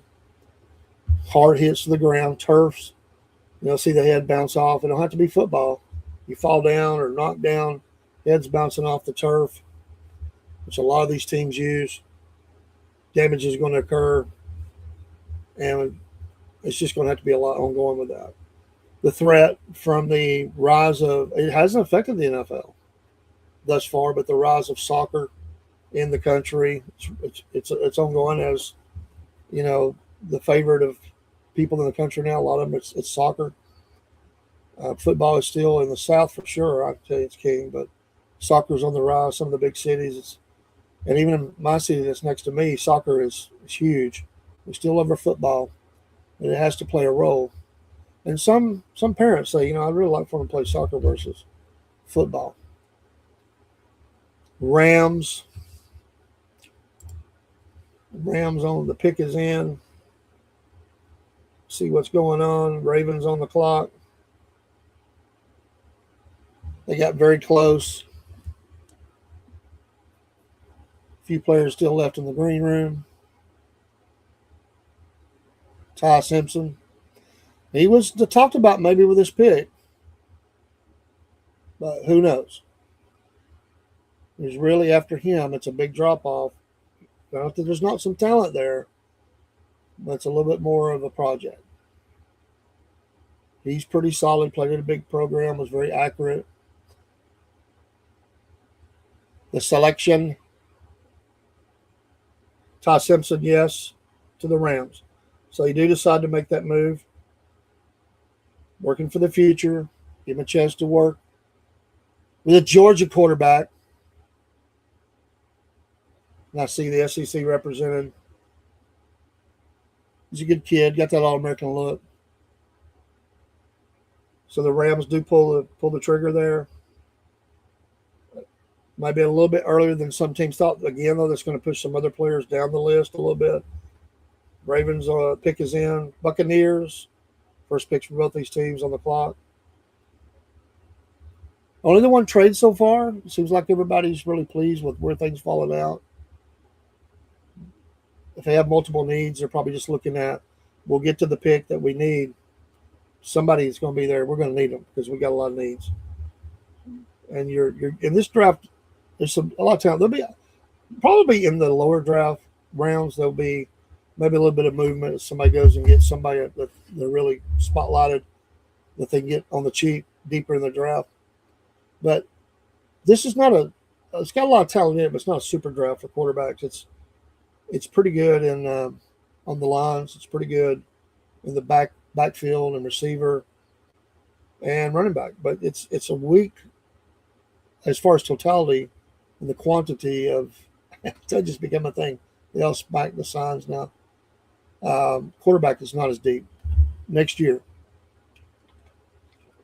the 2027 draft, we'll see a lot more quarterbacks taken. There's going to be a lot more options. There's going to be some more quarterbacks taken in this draft. I don't think in the first round. I think that'll be it. There is always that possibility. Teams get really enamored with somebody, but I think they'll all be second round on. So the rest of this round, first round, and they're working their way through it pretty quick. We're up to pick 14, the Ravens pick, and then the Buccaneers. So we're right at the halfway mark, a little bit, almost the halfway mark. Right on schedule. Ravens, offensive line, wide receiver, edge, defensive line, tight end. The window is closing on the Ravens with that current crop of talent. Because they're going to be getting older. They haven't gotten it done. They folded up in the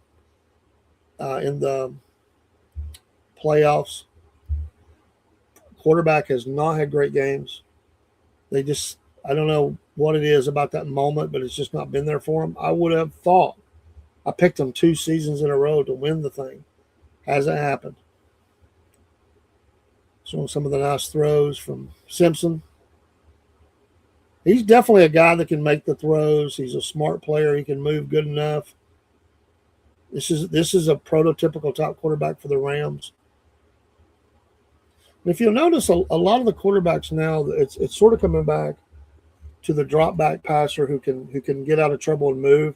There are still those smaller, I don't say even smaller, but fast ones that they can pull down and run. There's still going to be that. But the NFL has went back because those guys are getting beat up. And so you need a guy that can, get you a few yards here and there, but it's not a big part of his game. It's just when they're in trouble or as a counter. And these first 2 picks at quarterback exemplify that. And so you're seeing that even Mahomes, who ran a lot early on, he doesn't run as much anymore. You're putting your quarterback at risk. They're just too important to the team. And, there's a lot of ways to look at it. I'm not saying I'm right on all that, but that's the way it seems to be to me, because some teams, they got so beat up at quarterback, there was just nobody, and then the play goes down, then the fans get mad. I mean, you got a 3-0 game. There's no movement of the ball. You're punting more than anything, and that's frustrating. And I get it. I think they're a little bit too cautious with the quarterback. Some of the things that they call, but they had to do something, and I think that's probably fair for, the picking the player up and piling them into the ground. They're just not going to allow that. You can do it. You're going to get penalized big time. I think some of the stuff they do, though, is ridiculous. I mean, I just do, but that is their biggest commodity. That's the most important commodity they have is the quarterback. Makes everything go. The Rams are a very good team.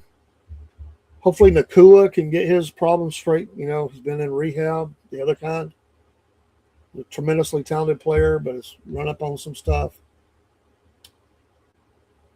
It's really strange, the whole story about the reporter and the coach, and the coach is not going to be there on Saturday. Going to be going to get some help with talking with family and others. It's a very bizarre time. It's not a story that the NFL would want to have on the eve of the draft. The Ravens, it's hard to say that. They've been a great team. They really have. Pick is in. And there we go. Oh. The guard got the same look. Maybe the same school. No, it's Penn State. What is this thing they're doing? I'm not sure that's something to give them or what that is. I may be totally ignorant here. Why they got this greenery around their neck? I don't. It's pretty cool though. Maybe something they're doing it. So you're getting the hugs. Ionan, however you say that. Guard Penn State, redshirt junior. So Baltimore definitely needs to keep opening up holes for King Henry. Jackson at times. He don't run as much as he used to either. Again, injury. So pick is in for the Buccaneers. Jets again, their next pick on the clock. Jets have a chance here. They really do. They got Bailey. What do they do with this number 16 pick? Buccaneers looking at cornerback, linebacker, offensive line, defensive line. That's going to be the tell for a lot of these teams. But it's interesting they don't mention anybody as offensively for the Buccaneers, all in the trenches or linebacker and corner. So we'll see where the Buccaneers go. Get these players their props up on the stage. I can't wait. Camps will be open. It won't be that long when you think about, how quick that happens.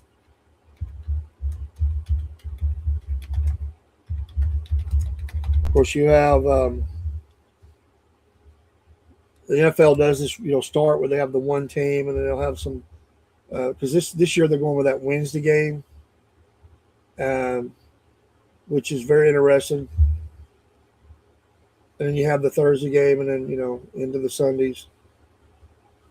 But I can't wait to. Can't wait for the season to start. Always like football, like college football, like NFL. They're doing a special thing on Wednesday this year, but they. So we will see. Looking at some of the. No, that's not what I wanted. That's not what I wanted. On a commercial. I do watch a lot. I have come to really like the Thursday night and Sunday night, and of course Monday night football. Now, I like early games, but sometimes that's you're getting in. If you go to church and you maybe you want to go eat, you get home late for the 1 o'clocks. Maybe catch them by halftime. The NFL Network is calling it a stunner. The Rams select of Ty Simpson. Um, I don't know if I would say a stunner. I thought it was. I thought it was a pretty good decision by them. There's always ways you can look at it.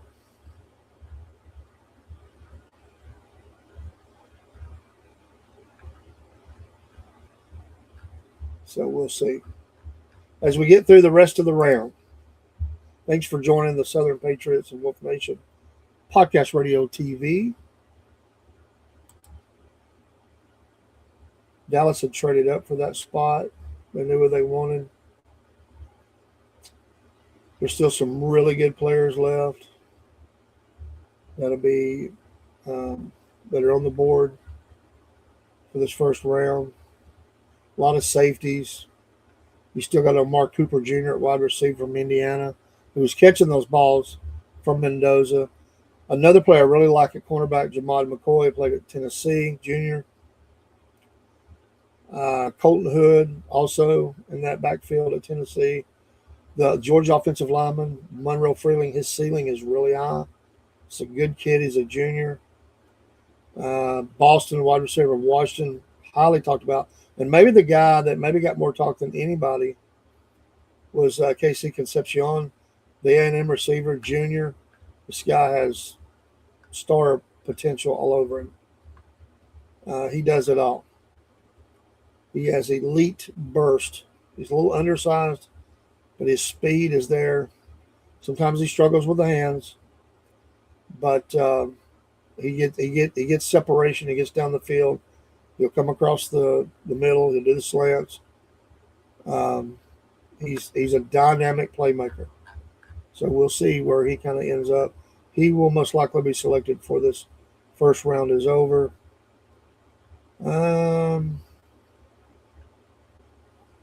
And I really thought, and of course, the Georgia linebacker, C.J. Allen, the do-it-all linebacker, doesn't come off the field. He can stay out there the whole time. I'm interested to see where he goes. Somebody's going to get a really good player, a good person, and just a heck of a player. Heck of a player. He'll give you all you got. He's very talented. Reuben Bain Jr., that was the one I was just fixing to mention earlier. To the Bucks. So they get their edge guy. The Jets, again on the clock, or the pick is in, for them. The Lions on the clock. For the Lions, offensive line, edge, safety, cornerback, and linebacker. They took a step back. Thought they might even have a potential at the Super Bowl at one point. This is a really good team. I like Jamar Gibbs from Alabama, from right down below me in Dalton, Georgia. Talked to a young guy here last year who went to school with him, was a friend, played soccer, and he said he's always been good, and he's a top-notch human being. I mean, just a really good guy. And somebody that played local school with him, somebody that played pickup games with him. Thank you, Desi, for the like. Hope you all are doing well on this Thursday night at 9:39 Eastern Standard Time, watching the first round. Reuben Bain with the glasses coming in. Edge. He's the shortest first round edge rusher since 03. Well, he plays big. He plays big. That's all the evaluation, too, is who's going to be the bust. There'll be a bust or two. It happens. Who's going to be the guy that just doesn't turn out. Maybe he stays injured the whole time, never really plays. So we'll see. Tampa Bay's got the kind of team, though, with their coverage and everything. I think this guy will be fine because they disguise their blitzes. They come from different directions and stuff. They'll use his versatility, speed, and things like that. He'll be fine. He'll be one of those guys that gets kind of lost in the crowd. Next thing you know, he's blazing towards the quarterback and getting leverage on that running back and getting up underneath him. The Jets pick is in. Don't know what it is yet. They list quarterback, edge, wide receiver, cornerback, offensive line. I don't think they'll be taking quarterback. Probably defense. Wouldn't be shocked to see them take an offensive lineman, but I think they're going defense here. Again, you know, they got Bailey. I could see them addressing need on the back end or the line, getting another lineman, see where they're at. But, they may go offensive line. Who knows? That's a possibility. Absolute possibility.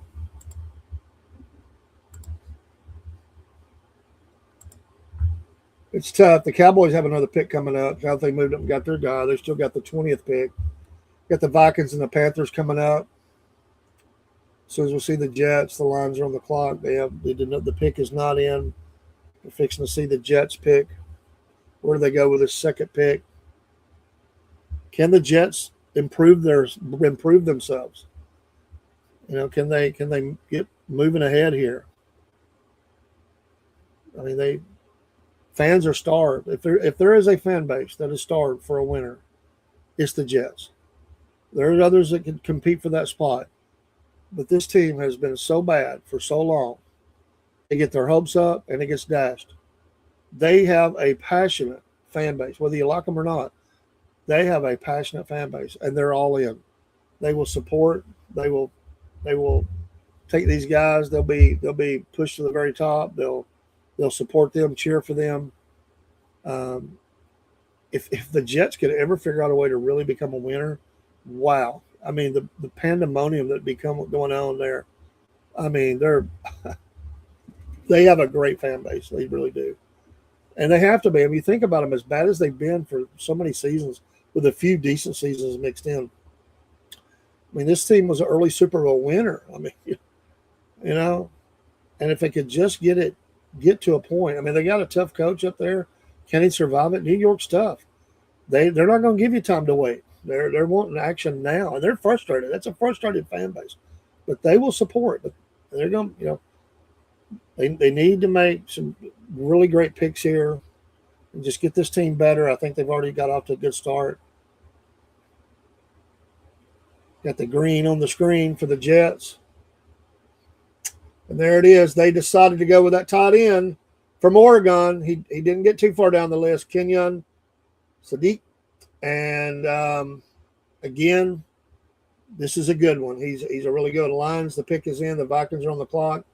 Kenyon, he can do it all from Oregon. I mean, I think Jets fans will be happy with some offense. They need to score more points. They look very happy in the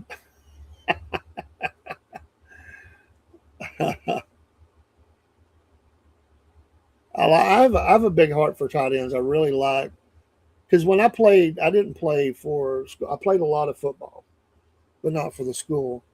But I wasn't fast. I had good hands. I wasn't fast as a receiver.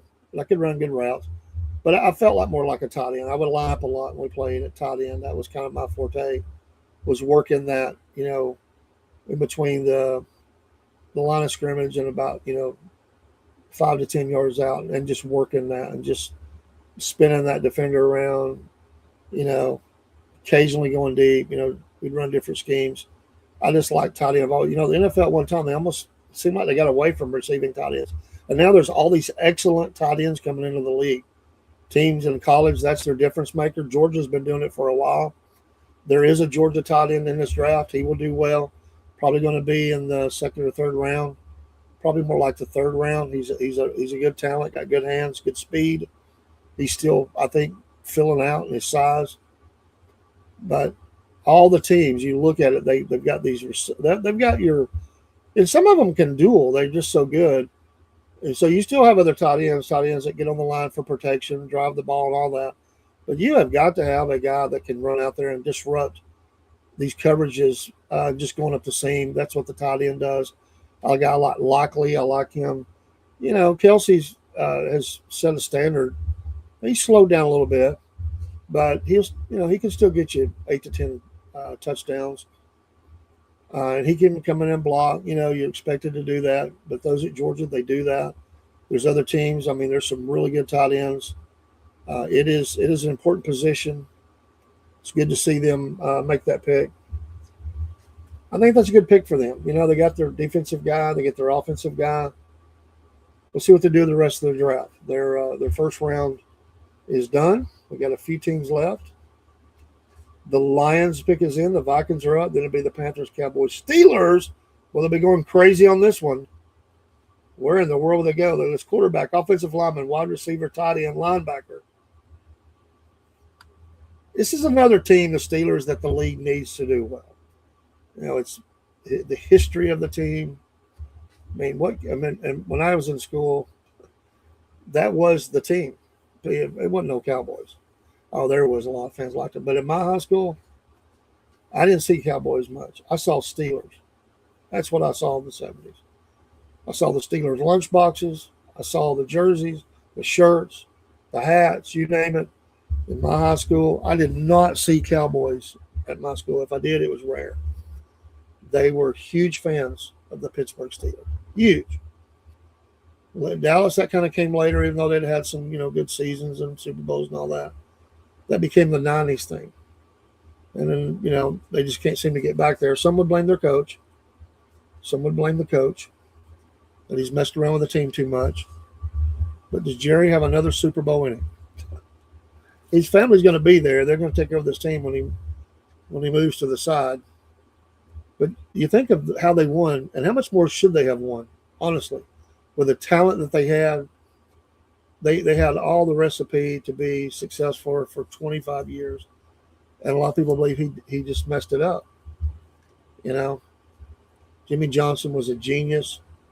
And of course, Switzer got one, but they would say that's Jimmy's team. He did come in and win. And they have beat on the door and beat on the door and beat on the door.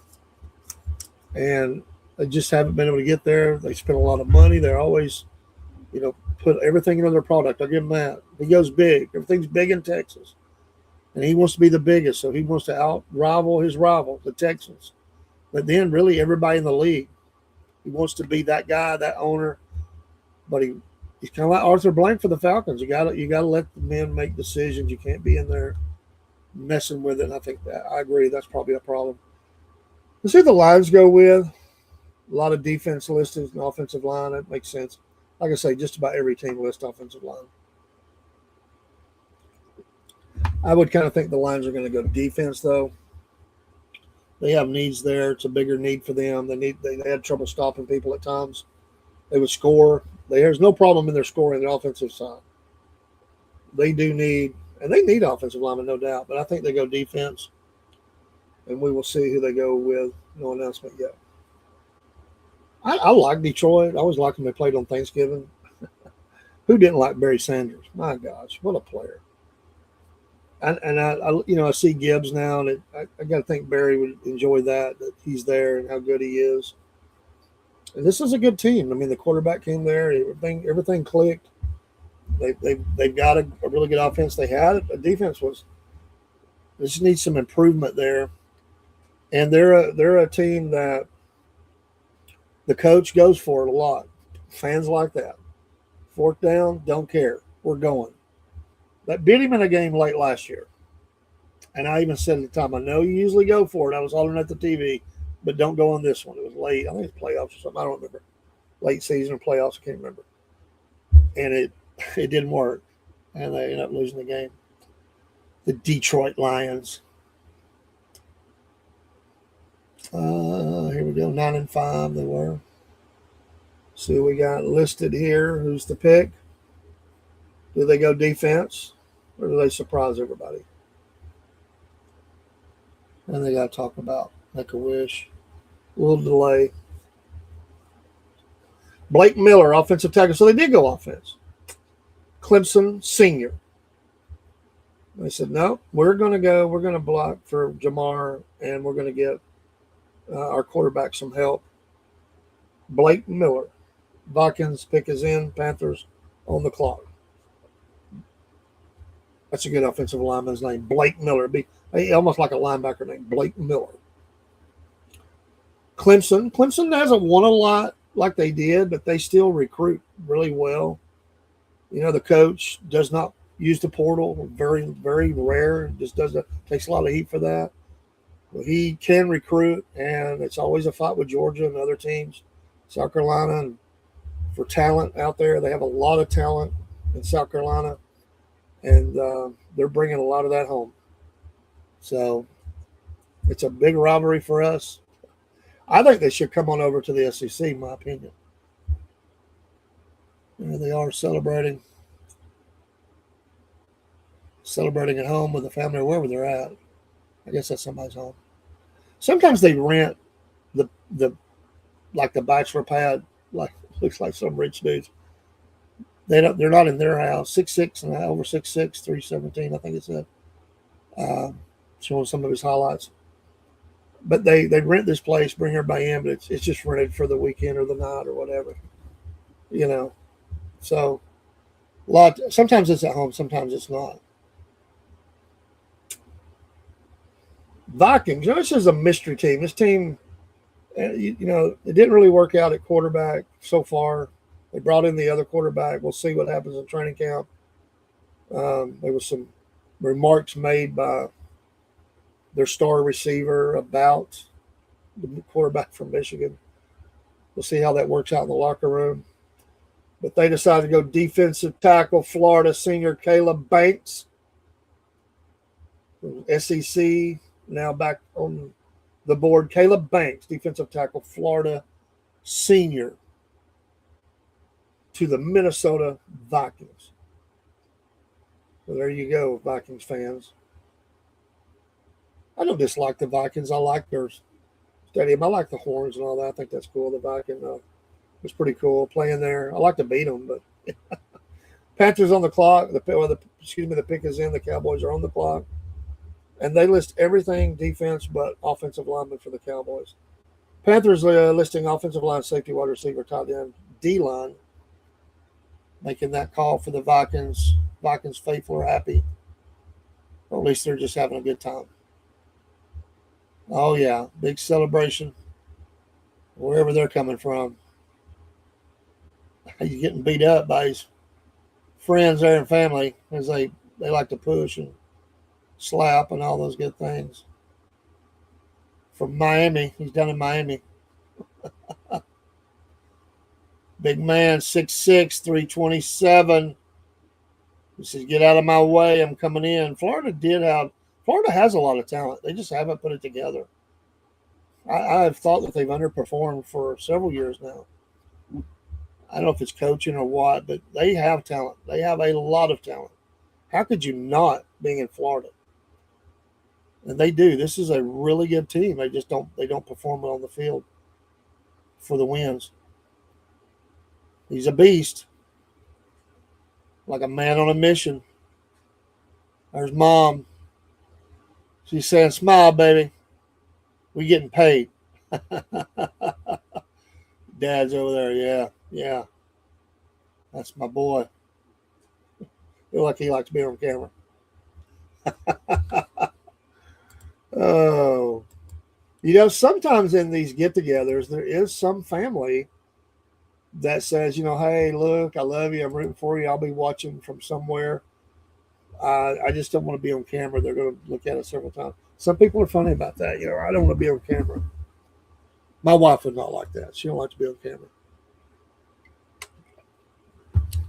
Love it. The 2026 NFL draft. Still love the NFL as a playing the games.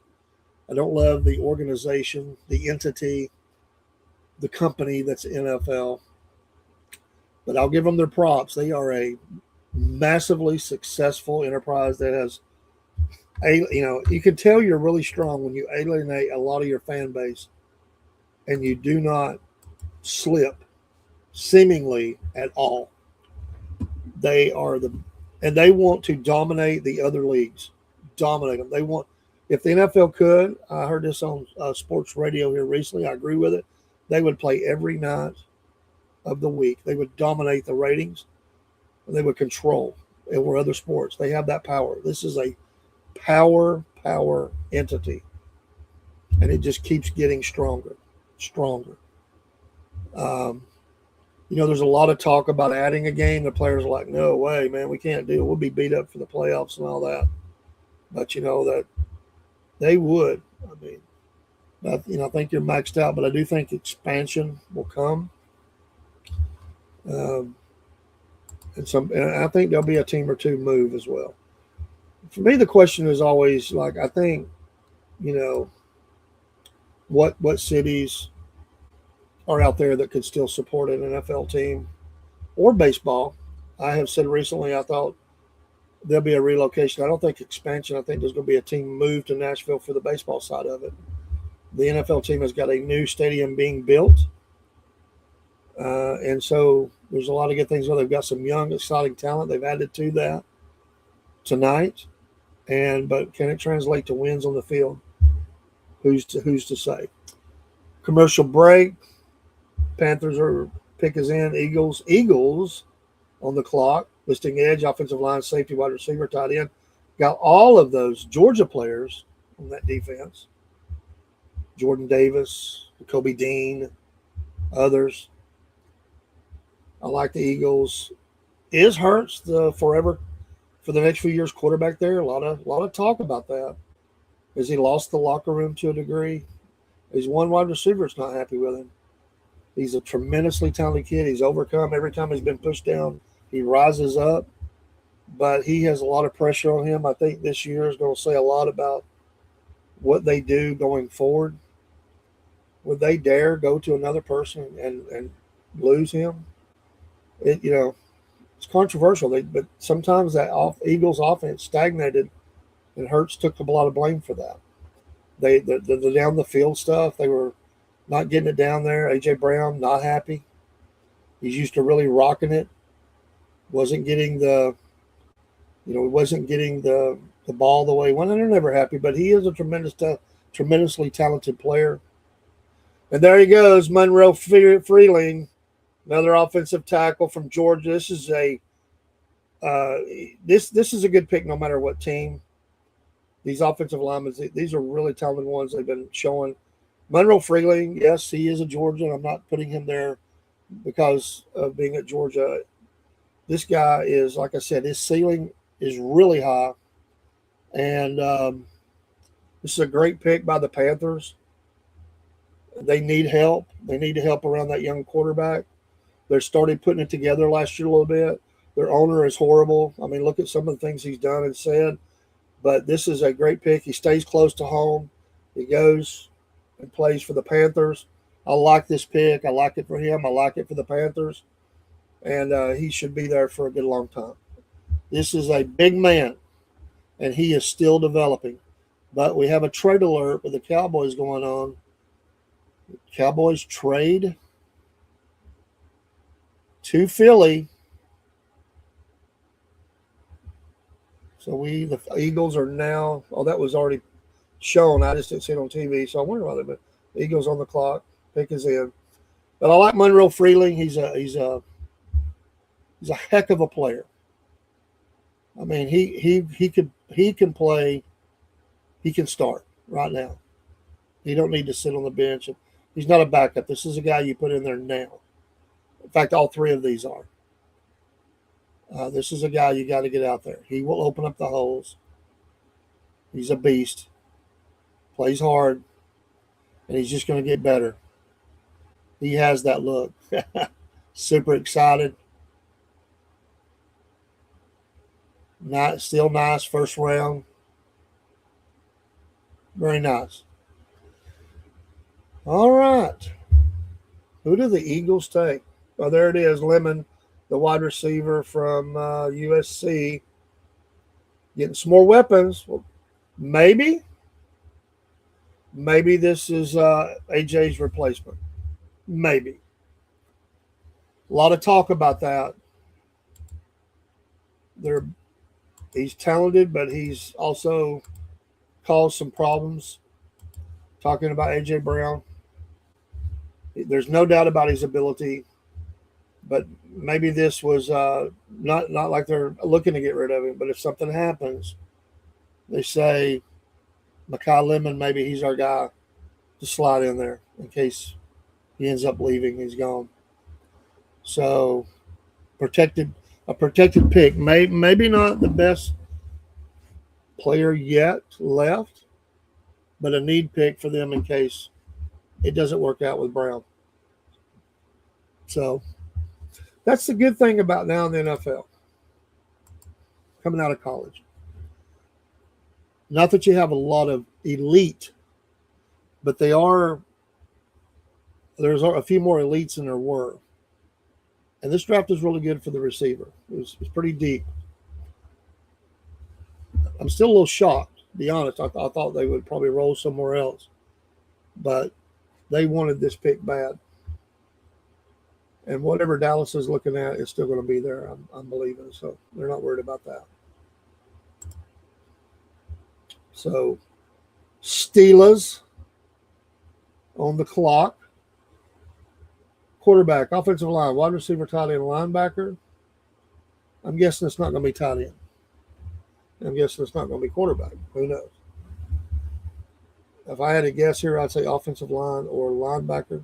Maybe the wide receiver. Maybe. So we'll see. This will be pick number 21 coming up. 36 picks in the first round. 32, excuse me. Remember, some don't have a pick. Some have double picks. That's what I think. It's not that many teams, but sometimes you get extra picks at the end of the first round. But there's a number of teams that do not have a first round pick. There's one team, if I remember right, doesn't have a first or second round pick. Some teams have only got 4 picks in the whole draft. Really bad pick draft management there, I think. No matter who they were getting. The Eagles, 5'11", 192. Devontae Smith is still there. This is a good pick. I'm just a little shocked that they did go that route, because you can get receivers later in the draft. Maybe not to his level, but I don't know. Maybe there's a lot of talent in the wide receiver room, so to speak. Playing in that slot, got some good moves, good hands. I don't know about this one. I think the AJ rumors must be pretty strong for them to go here. They have a lot of talent on offense. Maybe they did need another receiver because a lot of it's been on the running back. I get that, but I'm still a little shocked. I really thought they would go a little bit more on the defense for this one. They're still filling some spots there. So we'll see. I don't know. I could be dead wrong. So all you USC fans and Eagles fans, I'm not sure on this one. I'm just not sure. Because the problems they have, I don't think, are the talent on the field. The disconnect hurts between some of those players and how he handles himself. And he doesn't take control like some quarterbacks do. He's a little bit, he needs to get a hold of that huddle more. It's not a question of talent. They have the talent. I think this was maybe a reach for them, and then to do it in the trade as well. Okay, but we'll see. I just question this one a little bit from my perspective, my analysis. We'll see. We'll see. I like the Eagles. I've always liked them. Go back to days of Reggie White, and Jerome Brown, and Randall, all those Donovan. They didn't always win where they should, but I like those. I like the Eagles. Always liked them. Just when we play them, I root against them. So we'll see. So hopefully your team, hope you're happy with, or maybe you've not picked yet, or maybe you don't have a pick, so I can't even celebrate my pick. Steelers pick is in, Chargers on the clock, then the Cowboys pick, then the Browns, and the Bears for the first time, number 25, the Bills for the first time, 26, the 49ers first time, 27, the Texans first time, 28. Then you get back into some doubles, Chiefs, Dolphins. Patriots will have their first one, and Seahawks at the very end of the round. So we are streaming towards that. We'll see what the pick is. They'll drag us out just a little longer because they're in their city. The host city, showing some highlights. All those great Pittsburgh teams. Lynch won. Franco Harris. Like I said, when I was in high school, I didn't see a lot of Cowboy stuff. I seen Pittsburgh. Everybody was, if it was football, it was usually Pittsburgh when I was in high school. And when you went 4 Super Bowls, of course, drones flying over the crowd. It's a lot of people there. Like I said, the NFL deserves a heck of a lot of credit. This many people, all the people phones up, look at thousands of people. What they've done with this huge NFL draft party they've done, it's like the biggest festival concert you've ever seen. The streets are filled. The economic impact on the cities that host this, and for the most part, I haven't heard of any violence or anything. They've done a really good job running this thing. They get all their things in. They're either bringing out some of the players. This is big for them. I mean, some of the. We'll see. Does that mean Joe Green, or is he still around with us? I can't remember. I don't have the sound up, so forgive me. But it is a big moment. Got a lot of people on stage, different uniforms. Hall of Famer. So we'll see. And here we go.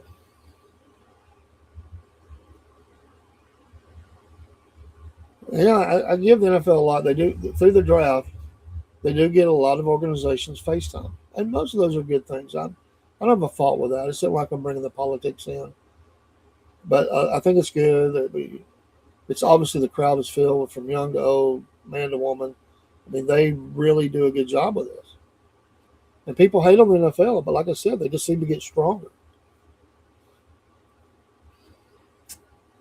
Okay, they took the offensive tackle, Max Hinacor, Arizona State senior, being announced on the stage.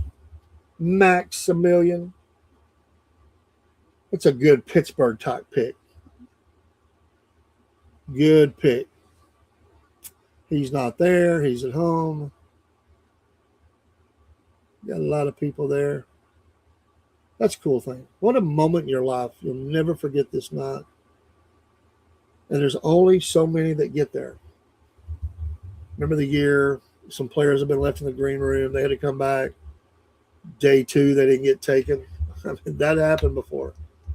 Day 3, they finally get selected. Embarrassing. The only player sitting back there is like ghost town. I think the NFL may have to redo this a little bit. This green room was pretty filled, but there were a lot of players that sat at home. And it's become a popular trend. So they still have a lot of players that are coming out. They may have to maybe rethink it a little bit, make an incentive for people to be there. I don't know. But it is definitely affecting how many top-tier talent players are in the room.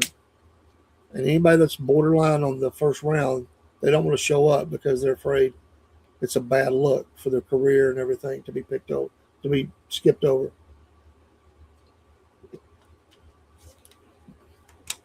What a moment.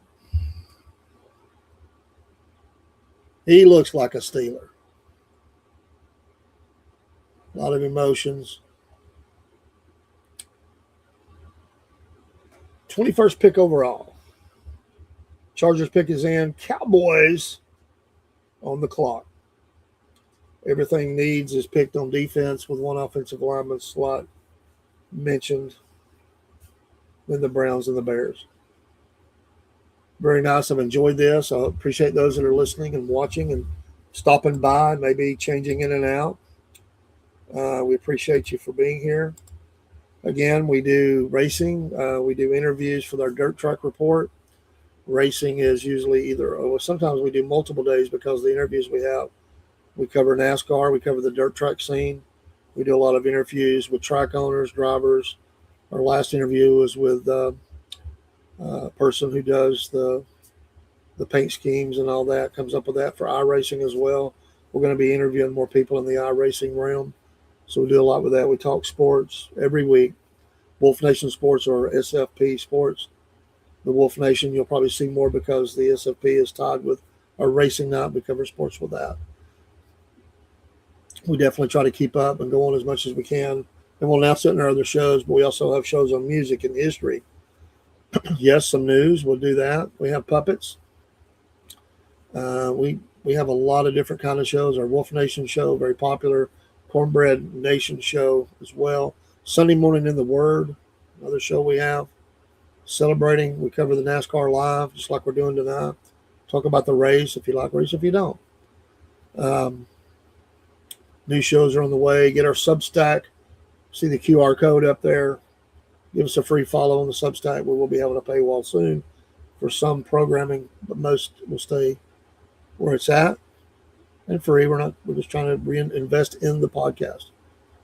I'm Dave, the Cornbread Man, and got that name by another podcaster, and it stuck, and I like it. All right. Chargers, Akeem Messador, edge, Miami, senior. So the Chargers go defense. Got that edge man, the senior. Cowboys on the clock. Then the Browns. He's also, again, another one that's not, they're not there in Pittsburgh. They're at home or wherever they're at. So you're seeing a lot of, as you get a little bit deeper in the draft, first round, a lot of players are at home or at some location where they're celebrating and they're not in the green room. There are still players there. So we'll see. But like I said, I think they've had to adjust. You're getting a little bit fewer players that show up. They don't want to be that guy that's sitting there and they want to celebrate with their friends. It's real restrictive, the green room, so they can only do a little bit of folks. This has become the popular thing. The NFL is going to have to make adjustments to that. Akeem Messador, edge, Miami. Showing that burst and speed. Good reach. The Miami team was so talented on the defense. 22nd pick in the first round of the NFL draft, 2026. The Cowboys still not had the pick come in. They got 4 minutes, 25 seconds, at least by that clock, if it's still right. See who the Cowboys go with. Of course, earlier, the Cowboys went up and got Caleb Downs, the Ohio State player, junior. And we'll see who the Cowboys select. Cowboy Cook, if you're out there listening somewhere, I hope you're happy. Your Cowboys, so-called America's team, I challenge that. I think Jerry made them not anything America's team. The Cowboys, I know there's a lot of Cowboy fans. I'm not cracking on them. They deserve their props. They are one of the, if not the most, right there at the top, most valued NFL team, really of all sports teams. They're at the very top. Their value just continues to rise and explode. Jerry wants another Super Bowl. It's been a while. It's like the guy with the fishing rod, the money on it. You almost had it. You just can't get there. They definitely went out and they drafted pretty well. They went through some coaches. Just can't get it done. But they are always among usually the league leaders in the league and the playoffs. And sometimes go deeper in the playoffs. They have not made the selection yet. They're still on the clock. Could they be even thinking about trading this pick? Again, picking up more? The pick is in. So as I said that, the Browns are on the clock. Who might the Cowboys go with? So-called America's team. You know, they used to have the most dominant offensive line in all of football. That is not quite the same yet. So I wouldn't be surprised. Some of the ones they would have liked to have selected are gone. I kind of think it's defense, but it wouldn't be shocking to see them go offensive line. Or with Jerry, you never know. He may go something completely different than anybody's thinking about. I've read a little bit leading up to the draft on the Cowboys, looking at some of the things they're looking at. Because I knew that they're really happy with what they got. This team is already very talented. A lot of them. You got CeeDee Lamb. You're very talented, but they've got a lot of players all over the place that are really talented. They're the top at their position in the league, and among them is the quarterback. And no, he hasn't gotten it done. And can he get it done? So we'll see. That's to be said. I just don't think they're the Super Bowl pick for this year. We'll see how far they go. I don't think they're going to make it. I think there's some other teams that are better. But that's why you play in the playoffs. And so we'll see. But they are tremendously challenged in their own division. The whole division is getting better. The Eagles have already been ahead of them. But the Giants are getting better. You just see some of those teams improving. Cowboys got to keep pace. That's a tough division, always has been. Cowboys have kind of owned it there for a while, but not so much anymore. Who did the Cowboys pick? Who gets to put the star on their hat? They're not at the very top, but do very well in merchandise sales. CeeDee Lamb jerseys will be right up the list. Best available, Boston, Zion Young. Heard a lot about him. He should be going here pretty quick. So we'll see. Still haven't announced. The Dallas Cowboys, Jerry Jones.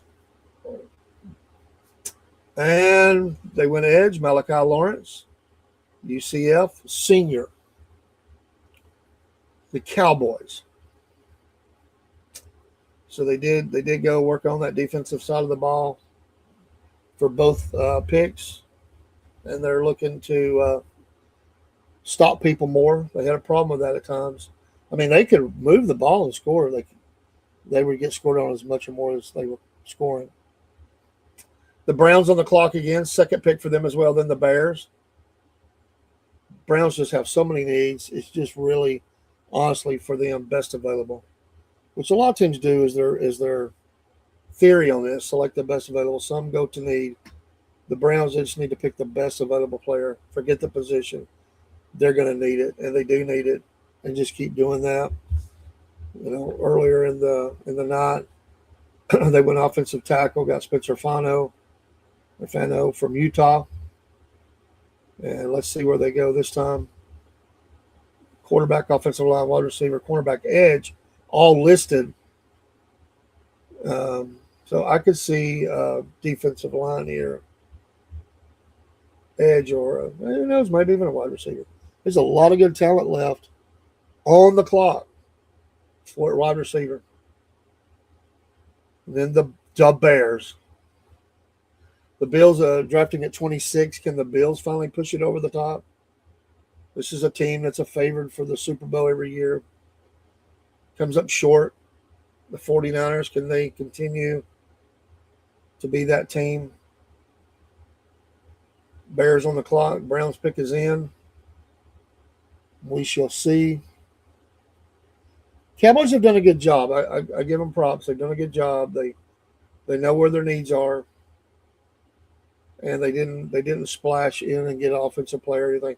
They know where their needs are, and they're going after that. So good for them. Who's the Browns get? And you could just drop any player in the middle of this. Take the next 5 best available and pick one of them and drop it in, and they're going to play a lot. Browns need so much. Bears, Bills, 49ers, Texans, Chiefs, Dolphins, Patriots, Seahawks.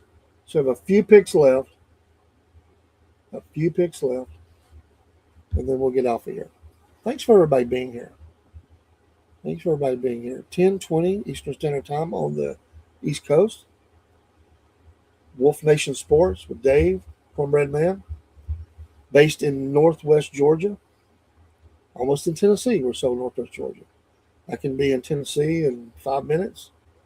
I can be in Alabama in about 30, 35. Maybe 40. Maybe it's 40. Depends on which way I go. Certainly within an hour, I could be in Alabama. And going the other way, about an hour, I could be in North Carolina. So we're right here in that Tri-Cities kind of area. Browns pick is in. Still haven't announced. Bears on the clock. Bears done so good. Played above what I thought they would play a little bit. They showed that you can rebuild yourself, put yourself back out there, and get back in the playoffs. Listen up, Falcons. You need to make some positive moves. They don't have a pick tonight. Dub the Browns, the dog pound. So weird, the Browns go to Baltimore and then they get their team back. What a strange time. Art Modell, man, he was a hated man for a long time.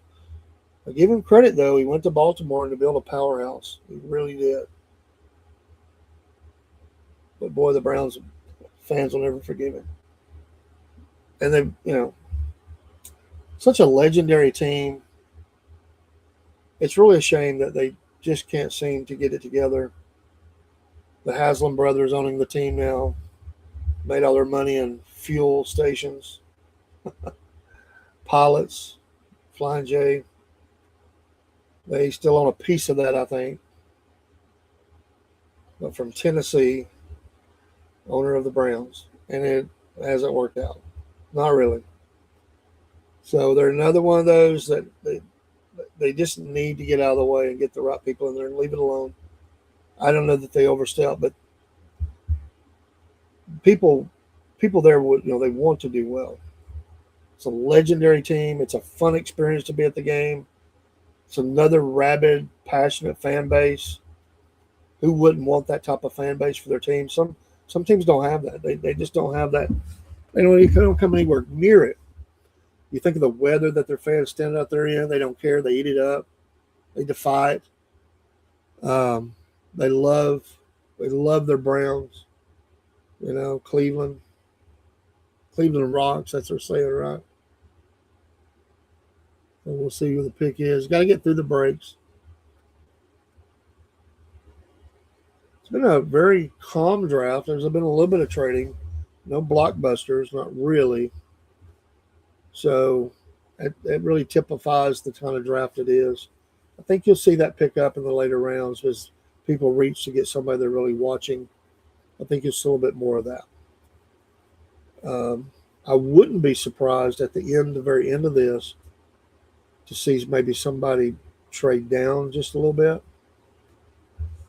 I thought it might happen. I mean, it's happened a little bit, but I mean, even out of the first round, could somebody move in another pick in the second round, let somebody move into that last spot? With the Seahawks do that? Maybe not. We'll see. Double picks coming back up. The Chiefs and Dolphins, they've already made selections. They have second picks. Here we go. The Browns, and there you go. Concepcion. That's the guy. That's the dude. That's the one that I think is going to be the star. Unfortunately, went to the Browns. From A&M, this is a very good pick for them. They got to be able to get on the ball, but they need to get the offense moving. There's a lot of ways they could have won. I don't know that this is the best available, although it may turn out that way. There were some other players listed ahead of him as best left on the defensive side of the ball, especially. This is Cleveland saying, let's get some excitement on the team, get some talent out there. I don't fault the pick. He's a player that can really light it up, can do it all. Got the moves, the speed, the hands. He's elite. He's speed, I believe. And this is a good pick. Like I said, they can use anything they can get. So they already, if you look at, what they did earlier, I mean, it makes a lot of sense in the fact that, they go out and they get their offensive tackle, and now they go receiver, get this offense going. They did have trouble scoring at times. So the offensive coordinators in the room will be very happy. Plug and play. Can they get the quarterback play right? They've had struggles at running back at times. At times they've been good. I remember the days of Chubb. the injuries, there, and he had, they've had good success. Excuse me, with some other players. As we get a little closer, we'll start evaluating these teams as we look at how this fits together. The Bears, the pick is in, Bills on the clock, and commercial is up. Got to pay the bills. Can the Bears duplicate what they did last year? This quarterback looks to be the dude. They really showed a lot this past season. They overcame. They came back from being behind, and they need probably to go offensive line, even though they have some needs there. I wouldn't fault the receiver either if they wanted to go that way, because they did need another receiver. They've made some moves in the offseason, gave up some, picked up some. But I would think offensive line, maybe wide receiver here, if they don't want to go defense. But this quarterback was on the run a lot. They need to get some help there. Besides what they've done in free agency, they need to get some help on the offensive line. So we'll see. The Bears. And the Bills, they list edge, offensive line, linebacker, safety, wide receiver. Got that good Georgia running back there. He's just Brother Cook, Dalvin's brother. Man, what an amazing player. He did it all at Georgia. He can go deep for you. He can run at the seam. He can work through the line. He's got great hands, great speed, smart player. Started his career with a fumble. He overcame that. I couldn't believe it. Like, he started his career with a fumble. But James Cook's a great player. And there has been a change here.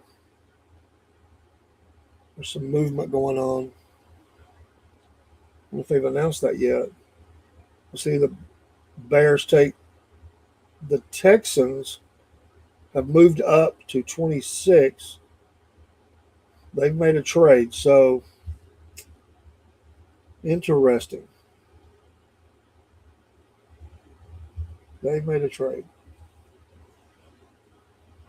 So who do the Bears? I think that's right. That's what it looks like. Been waiting forever for this Bears pick. Got to play the commercials. I like the Texans. I like the coach. I like the team, the colors. I like them more than the Cowboys. I do. I like the look of this. I hated, that we lost the Oilers. It was the Titans. They became the Titans. But I like this team. I like this coach. They're exciting. It's a good team. But we'll see. We'll see what kind of season they have. So we're waiting on the announcement for the Bears. And like I said, we just have a few picks left. 1, 2, 3, 4, 5. 5 besides the Bears, who have their pick in, the Texans. So we're almost at the end. Let's close her out. See what happens here.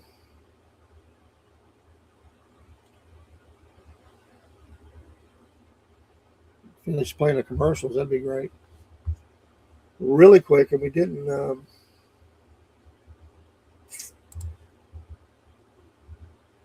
In the bottom of the 8th, the Rangers are leading the Pirates 6-1. Rangers are at 500 right now. The Pirates have done really well. Looks like they're going to take a loss here.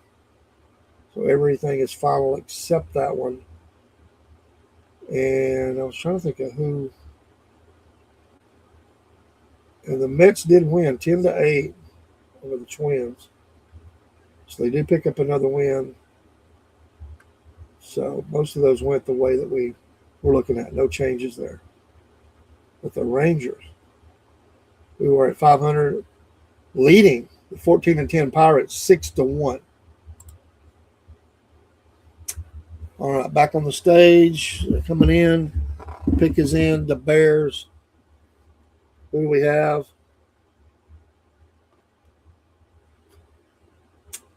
He was high pick. Dylan, from Oregon, the junior. They look to be happy. Oh, they haven't announced it on there yet. So I may be running a little bit behind on the TV. So Dylan Thieneman from Oregon, a junior. So again,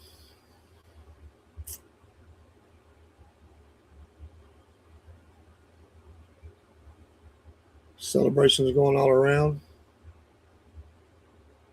So working on that defense, and that safety they need. He was the one or two best talented player left, according to Mel Kipa. Hey, Daryl. Thank you, brother. Thank you. He got the shades going on. So one of the few in those later rounds that's actually still there. I don't even know if he was in the green room. Looks like he's coming from the back of the place or something. So I don't know where he was at. But the Bears, that's another area. I mean, they lost some games on some big plays. They did need. I still think they need offensive line help, but they decide. I mean, again, if you're going best available, he was in line. Makes sense.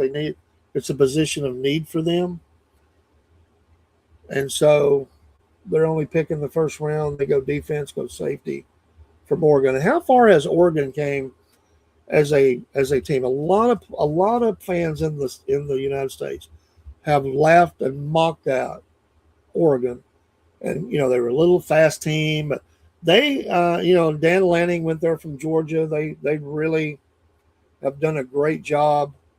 They're bringing in a lot of talent. This is not the little fast team that don't have the beef anymore.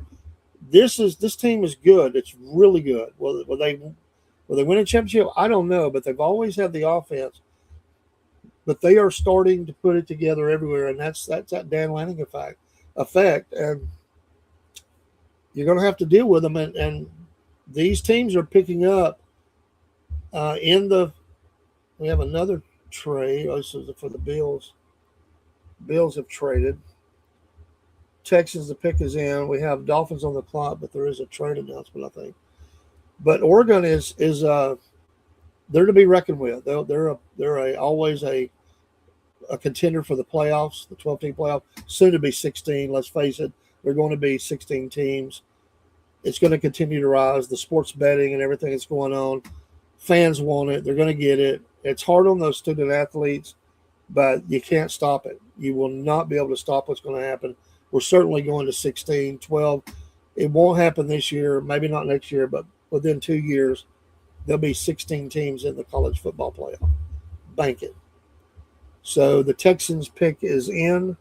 They were needing offensive line, D-line, linebacker, quarterback, edge. This is a really good team, but this is just needs around the team that they need. Really like their quarterback. I'm glad that we beat them, as being a Georgia fan.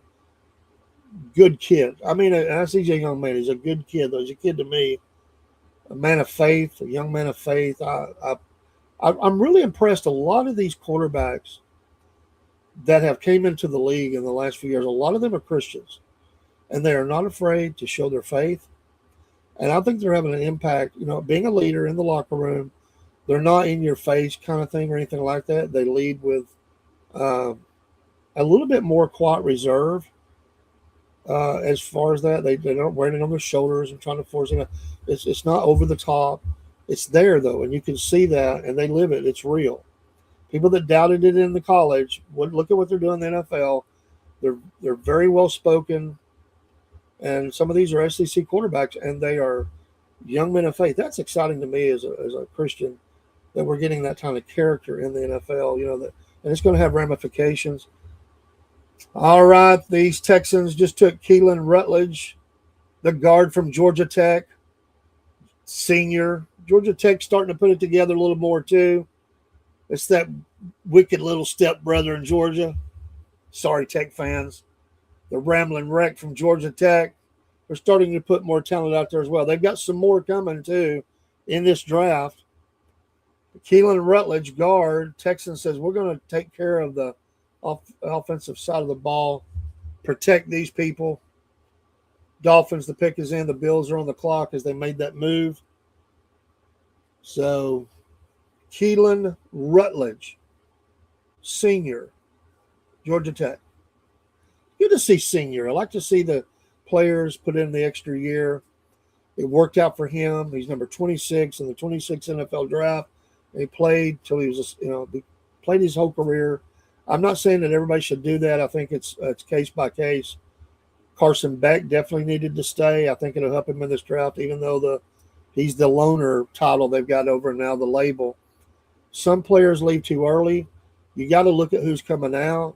Be wise about it. Some players just enjoy the experience. They're making money in college now. They take insurance out on their, if something happens. Daryl says, what team is having the best draft in this first round in your opinion? There's a couple of candidates for that. I've got to give a lot of credit to the Dallas Cowboys. I really think that they put together a good game plan so far. I don't fault their picks, whatever. And another team, I think the Jets, believe it or not, they've been faulted before for some of their picks. They went defense. They went and got that offensive tight end. He's the dude at tight end in the, some of these are double picks. But I think there are two. Obviously, I wouldn't say it's the best. The Raiders got their quarterback. But as far as the best, I would put those two right there. I think those were excellent picks by the Cowboys. Another team, and we're going to see kind of what it happens because it's yet to be seen because their pick is in right now. The Dolphins have already picked. And I like the player, Caden Proctor from the University of Alabama. Who do they have and where do they go? This team needs a lot of stuff. But I think, and not just because it's doubles, I think they're making good selections of this, and they're hitting the needs that they have. So their pick is in. We'll see what the Dolphins do. And maybe it may be a reach, but I do kind of like what the Browns have done. But right now, I really say, the Cowboys are a team that they're not bad. They're a good team. This is a team that can win the Super Bowl. I don't think they will, but, Jones has been noted for going for the splash player. He takes gambles. It looks like they've really done their homework. They've moved around a little bit to get the one they wanted. They're addressing needs on the team. Caleb Downs is absolutely a star, that Ohio State talent. And I like the fact that they followed it up with an edge and they're addressing their defense. So right now, I would probably say Dallas. There's a few teams I would put honorable mention. Like I said, I'm waiting to see what the Dolphins do. And the Chiefs as well with a second pick. That was a team that, drafted fairly early before. And we'll just see. So it looks to me, there's maybe one pick in here that I was like, I can see it in one way, but I'm not sure. It looks to me like the teams are with, holding. They're trying not to have that splash play pick, giving up the house. There was a pretty big, a pretty big trade, but that was money for picks. But I do like what I see out of these teams. They're selecting. Kansas City went cornerback. They've got a pick coming up. Do they go back and address the offensive line? They're on the clock next. Waiting to see the Dolphins pick. But believe it or not, I'm impressed with the Cowboys. They sometimes don't stay within their lane, and they're picking what they need. This is a good team already. They don't need a lot. They're high-powered offense. They had trouble with giving up too many yards and scoring being scored on. This is a need for them, and I'm impressed with that. So we'll see. Now, as far as teams that had like one pick, there's a number of them that I think did good.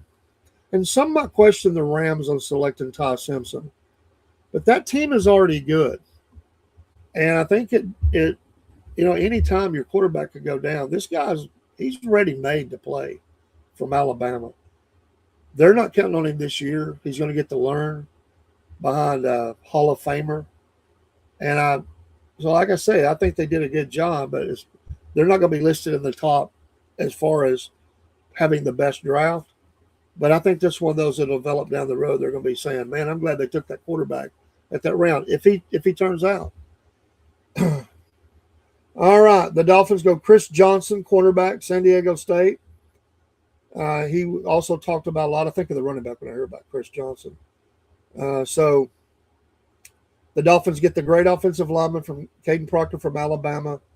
So they went offensive line, and now they've went cornerback Chris Johnson, San Diego State. I don't think this moves them ahead of the Cowboys.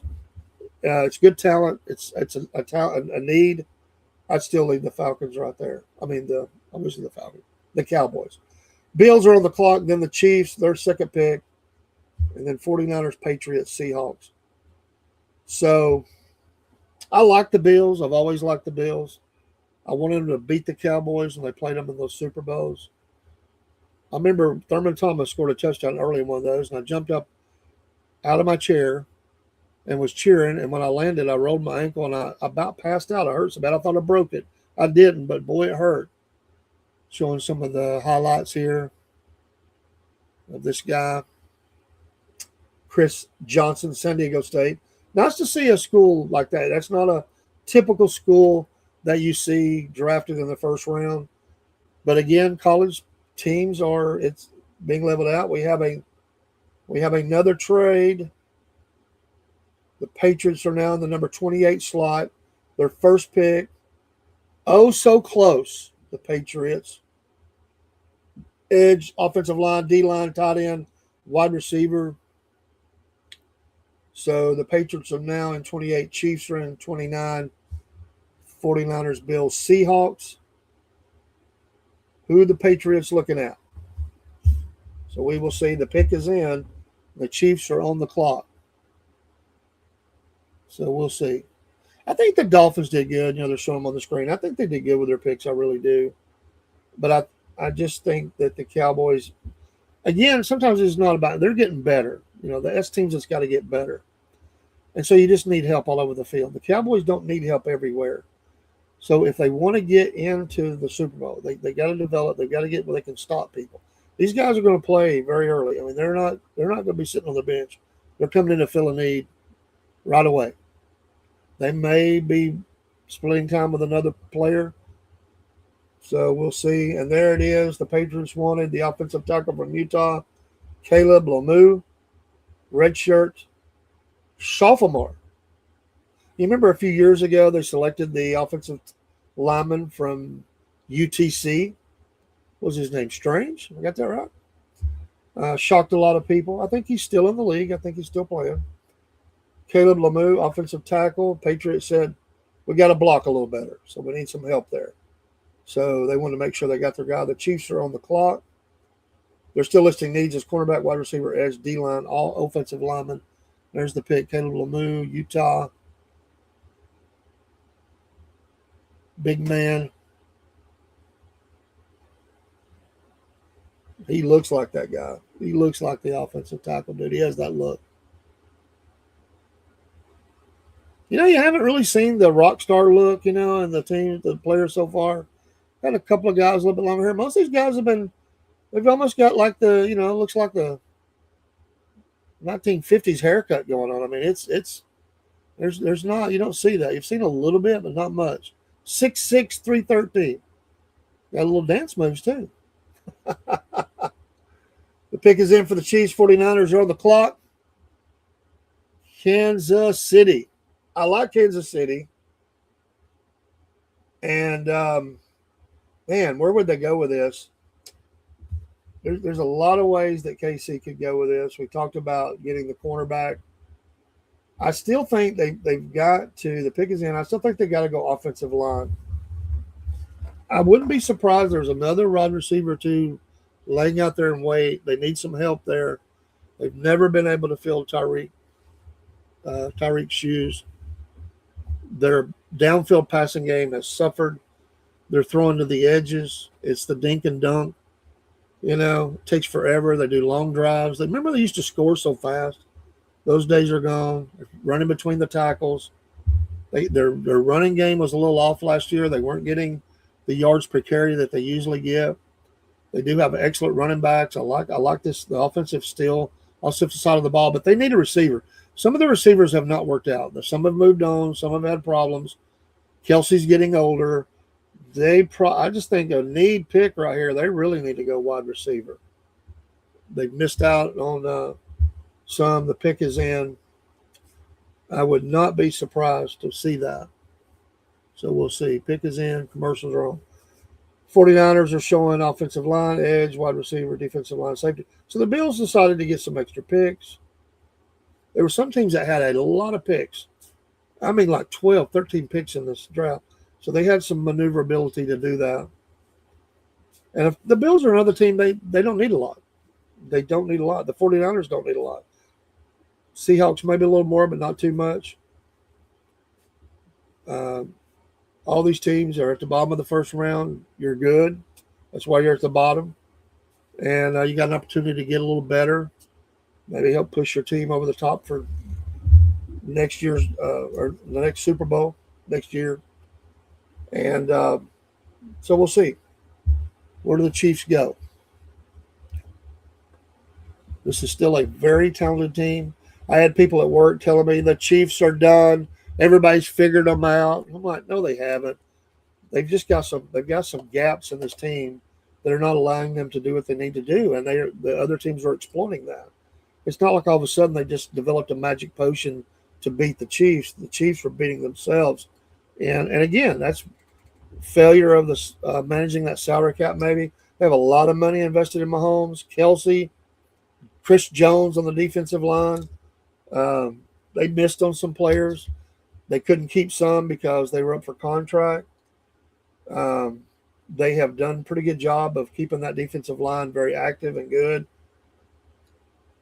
The Jets. Let's see, things are moving.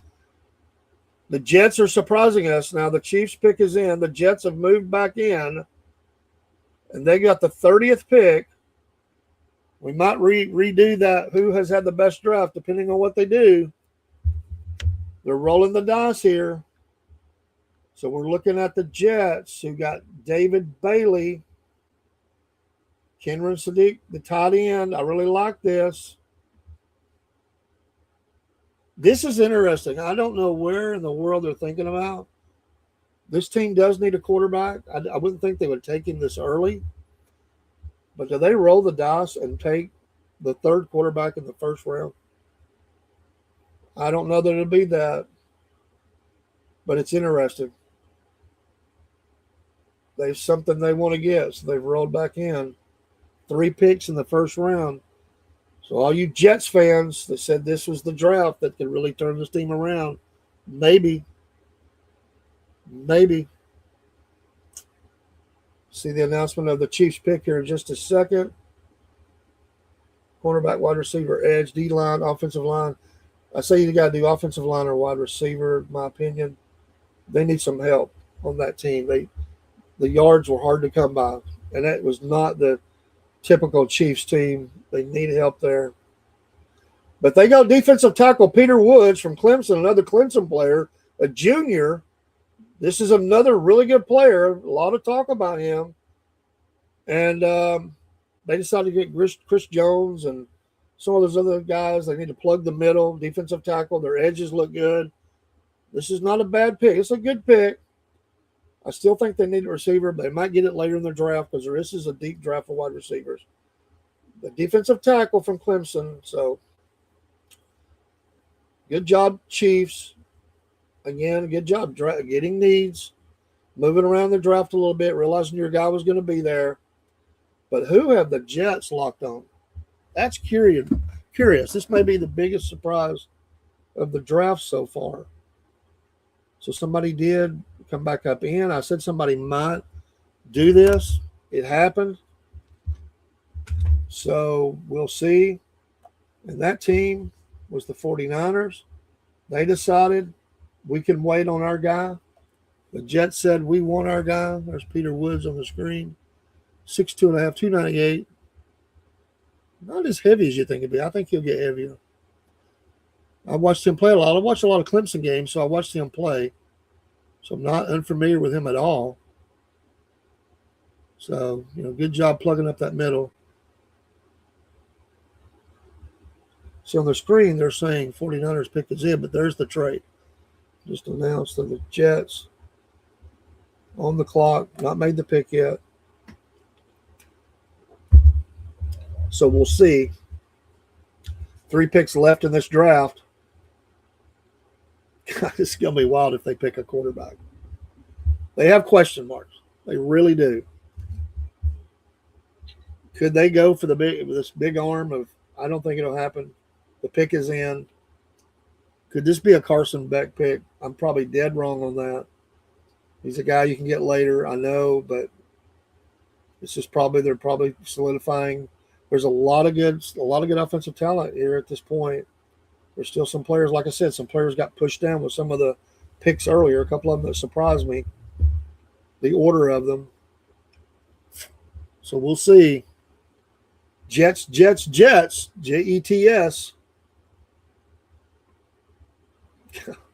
Jets fans are so hungry. They've got to be just on the edge of their seat right now, thinking, man, is my team finally going to do? The pick is in. Bills are on the clock. Then the Seahawks. Jets, where do they do? They're so excited. Jets fans are. They like this new coach. They like some things they're doing. Remember how bad it was for them at quarterback? I mean, they couldn't move the ball. I mean, since old Joe, there's been a couple of guys that came along and threw the ball all over the place. They didn't get them where they needed to be, but they've needed a quarterback. Has been horrible. So they did go wide receiver, Omar Cooper Jr. He was another one of those uber talented receivers. And the fans will be happy about this. But again, the question marks at quarterback. Omar Cooper Jr., another one. He was predicted to go in the first round. He almost didn't make it, but he did. Jets said, you're our guy. Good pick. I would say, I still think the Cowboys have the better draft because they didn't need as much and they plugged needs that they had. They did a really good job. But I got to give the Jets a lot of credit here. I really like the moves. They're getting needs met all over the field. With their edge, they come to get the tight end. Maybe that was high for him, but they want to move the ball. Then they get their receiver. But I don't know. Can they? That's been the fault. They just could not. They could not get this position filled correctly, and it's just been a problem for them. So we'll see. But they went out and got their guy, and they feel like he's the one. But he's been around. He's been really good. He's been really bad. But getting Geno Smith from the Raiders, of course, the Raiders get their guy, Fernando Mendoza from Indiana. Can Geno be that guy? Now, he has shown he's been immature at times with his emotions. Sometimes he makes bad decisions. He can throw the ball. He's talented, but he just never sticks anywhere. Remember, he was the guy that was in the green room, didn't go day one, just pitched a real hissy on that. They've got other quarterbacks in the room, not great ones, but they do have other ones, Cook and Bailey, Zappi. But it just hasn't happened for them. Oh, and we have the Titans. The Titans have decided to move back into the first round. So it's the Titans and the Seahawks right now. So a little bit of activity at the end of the draft. There's the Omar Cooper delegation and celebration. And like I say, a nice draft by the Jets. A really nice draft. But, and Geno will be happy. He's got the tight ends. So they're really working on the offensive side of the ball. New quarterback, new tight end, new receiver. I mean, they're a candidate for having the best draft with that move right there. I just still would list the Cowboys ahead because the Cowboys, they need the Jets need a lot, to me. They still got a lot of talent on that team, but the Cowboys are a more talented team. Here's the Titans on the clock. They're showing bills, but that'll be announced. The trade is coming. The Titans listing still offensive line, edge, wide receiver, running back, linebacker. Listen, they got to make some bold moves. This team has got a coach that's looking like an idiot right now. They got a bad team. They got a new stadium coming. They need to get moving forward. They're starting to look like the Jets. I mean, seriously, this is a team that's gotten really bad. They've made bad choices at quarterback. It's not worked out. Everybody thought that they were going to be the best thing since sliced bread. It hasn't worked out. They did get Cam Ward. I like him. He's uber talented. You know, they put some players with him. The pick is in. The Seahawks are on the clock. Soon to be closing out the first round. We'll pick it back up again tomorrow night. And then the Saturday, who did the Titans move in on? They say, we want to get our guy. Remember, their coach is there. He won't be there Saturday. He's got to go get help. Well, this is not what you want. You know, he didn't resign, but the athletic reporter did. She said she's going to resign and did. He decides to take out this. This has been an ugly, ugly thing for the NFL. Very ugly for the Titans. They can't be happy about it, you know? Or the Patriots, rather. I'm sorry, but I mixed those up. But the Titans, who they go with, but they need to get better. You know, you want to put fans in the seats. You got a lot of exciting things. New teams, new stadium. You got an exciting quarterback. Man, he can do it all.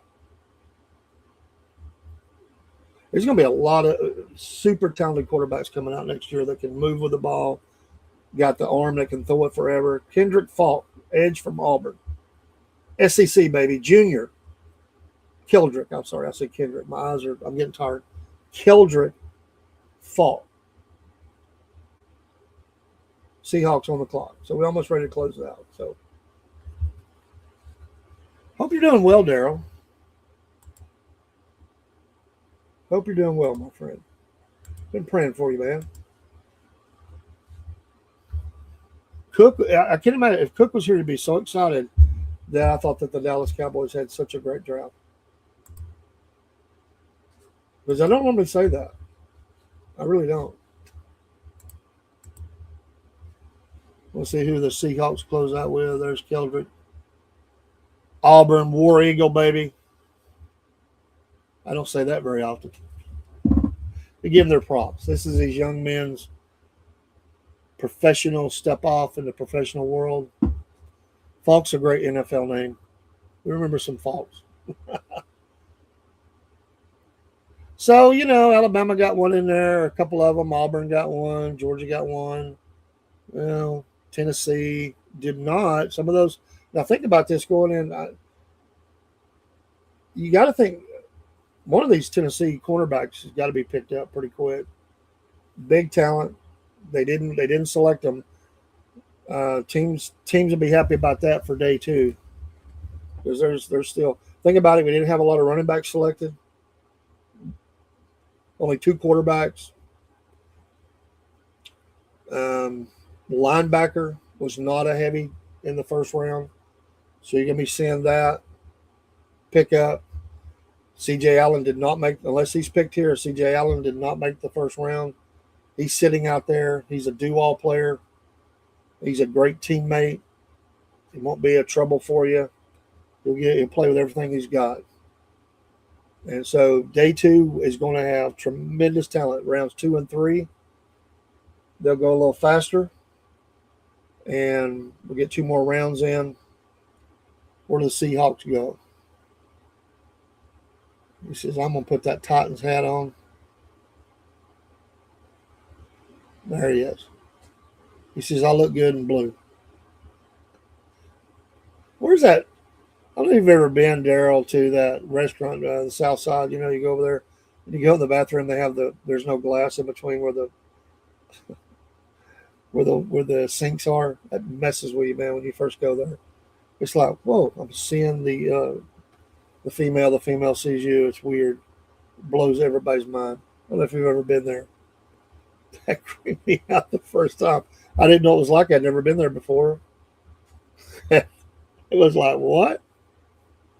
Seahawks have not made their pick yet. It's been a lot of fun. I thank you for hanging out. I've had a lot of people hang out through this. I flubbed a few lines. Hey, I'm human. Appreciate everybody being here. Love the NFL. Stay with us this year. We'll be talking a lot of NFL. We're going to up our NFL talks. We'll be doing a lot more with that. And college football, going to step that up. Looking forward to the season. Always am. Pick is in. The Seahawks. Running back, offensive line, cornerback, edge, wide receiver. Got one of the loudest stadiums in the league, the 12th Man. They always put the decibel level reading. It's very loud in there. It's one of those places you can't hear. I've never been a Seahawks fan, but they have definitely. Remember, they were horrible for a long time, but they really have done it back to the days, their Super Bowl runs and everything. It's just this team had dipped down. They've came back. They put a pretty good product on the field, but still, changes have came. This first round really felt like, of any that I have watched in a long time, that teams really went to need. They were really, I think maybe there was one splash pick, but they have a lot of needs, and I think they went there. But you can tell that teams were really drafting to need. Not even just the best available. They didn't always go by those lists. They were looking at their needs and what they felt, and they were doing it. Maybe the Jets splashed a little pick on that tight end. He was projected to go a little lower than that. But hey, they've got the quarterback. They're giving them some tools. I can't fault that. I'd have to say the Jets are right there with the Cowboys as having a really good draft with that move right there. Hopefully, it should be a very exciting team. I mean, honestly, when's the last time you said that? Think about how they couldn't throw the ball. Gino will throw the ball. Just got to make sure it intercepted. But he can put it all over the field. The talent they already have there. They do have a lot of talent on that team. The coach, he's no nonsense, bringing toughness to the team. This team has a chance to be, the Jets I'm talking about have a chance to be really exciting. And like I said, Giants are getting better. New York's getting a little swagger back. Day two, we'll talk about some of the teams that didn't draft today, like the Falcons. Where do they go with their first pick? There's a few of them that didn't pick today. The pick is in for the Seahawks. Just waiting to see where we go with that. The last pick in the NFL draft, first round 2026, Seattle Seahawks. The Rainy City. I would like to go there. They have some beautiful cities that are on islands out there. I know a guy was city manager of one of them for a while. A lot of people go up and take the cruises on up to Alaska. And lots of jump off point for some of that. It's a beautiful area. Crazy ideologies, but a beautiful place nonetheless. The fish market, that's Seattle, right? Is that Seattle where they have the fish market? They throw the fish. You can tell me if I'm wrong. I've watched the video on that. It's pretty cool. Better be good catching. They're throwing it. So let's see here. Close out this. They had to do some. Here's the selection now being announced. Jadarian Prince, running back. So we did get another running back. Price, I said Prince. Jadarian Price, running back, Notre Dame, redshirt junior. How about that? It wasn't a need. They did have a need on there. So we didn't make it out of the first round with just one running back. And way back, the third pick, the Cardinals took Jeremiah Love out of Notre Dame Jr. with the very last pick. Jadarian Price, running back, Notre Dame, to Seattle. And that's your NFL first round for 2026 at 11:05 Eastern. Not bad. Fun. Looks like they had a ball there in Pittsburgh. Fired up the crowd. This again, there's nobody can touch what the NFL does, no matter how much people hate them. Nobody can touch what they're doing on draft night. That first round, that celebration, that is huge. I don't know what I need to look up the numbers of what's anticipated for that, but the economic impact of what that means for a city that has that, it has to be incredible. It has to be incredible. So join us tomorrow, and we'll do her again, and we'll look at some teams that we didn't look at. We'll look at maybe a little bit of analysis on this, kind of have time to absorb it, see where that's see what we think about it as we sleep on it, and we'll see you tomorrow in the morning. I'm trying to do a morning show. Sorry I haven't been able to do it the last couple of days with my wife's health. It's just been missed some sleep and just wore out. So I'll try my best to be on in the morning. We shall see. And I've had some work stuff where I've had to go back at night, early morning. So pray for us. I enjoy what I do. We got some challenges right now we're working through. Thanks for everybody stopping by. I appreciate it. I mean that. We're just family here. We got a great team here of co-hosts. Y'all keep praying. Dean, by the way, his aunt was in the hospital last night. She went home. So answers to prayer. Hated we missed Dean being there. We had a great guest last night. Enjoyed that. GB22 Designs. We'll what they're looking for it. Probably be there in the morning. We'll do something tomorrow night, and then our weekend programming should be all over the place. But shout out to everybody. Have a great night. We're a little over 3 hours. Enjoy doing it. God bless you all. We'll put on some music. Can't wait for the games. You get the draft in, you want the games. So I'm looking forward to that, and it won't be long. It's Dave in the AM, a.k.a. the Cornbread Man, signing off. We'll see you next time. Salute with a little music.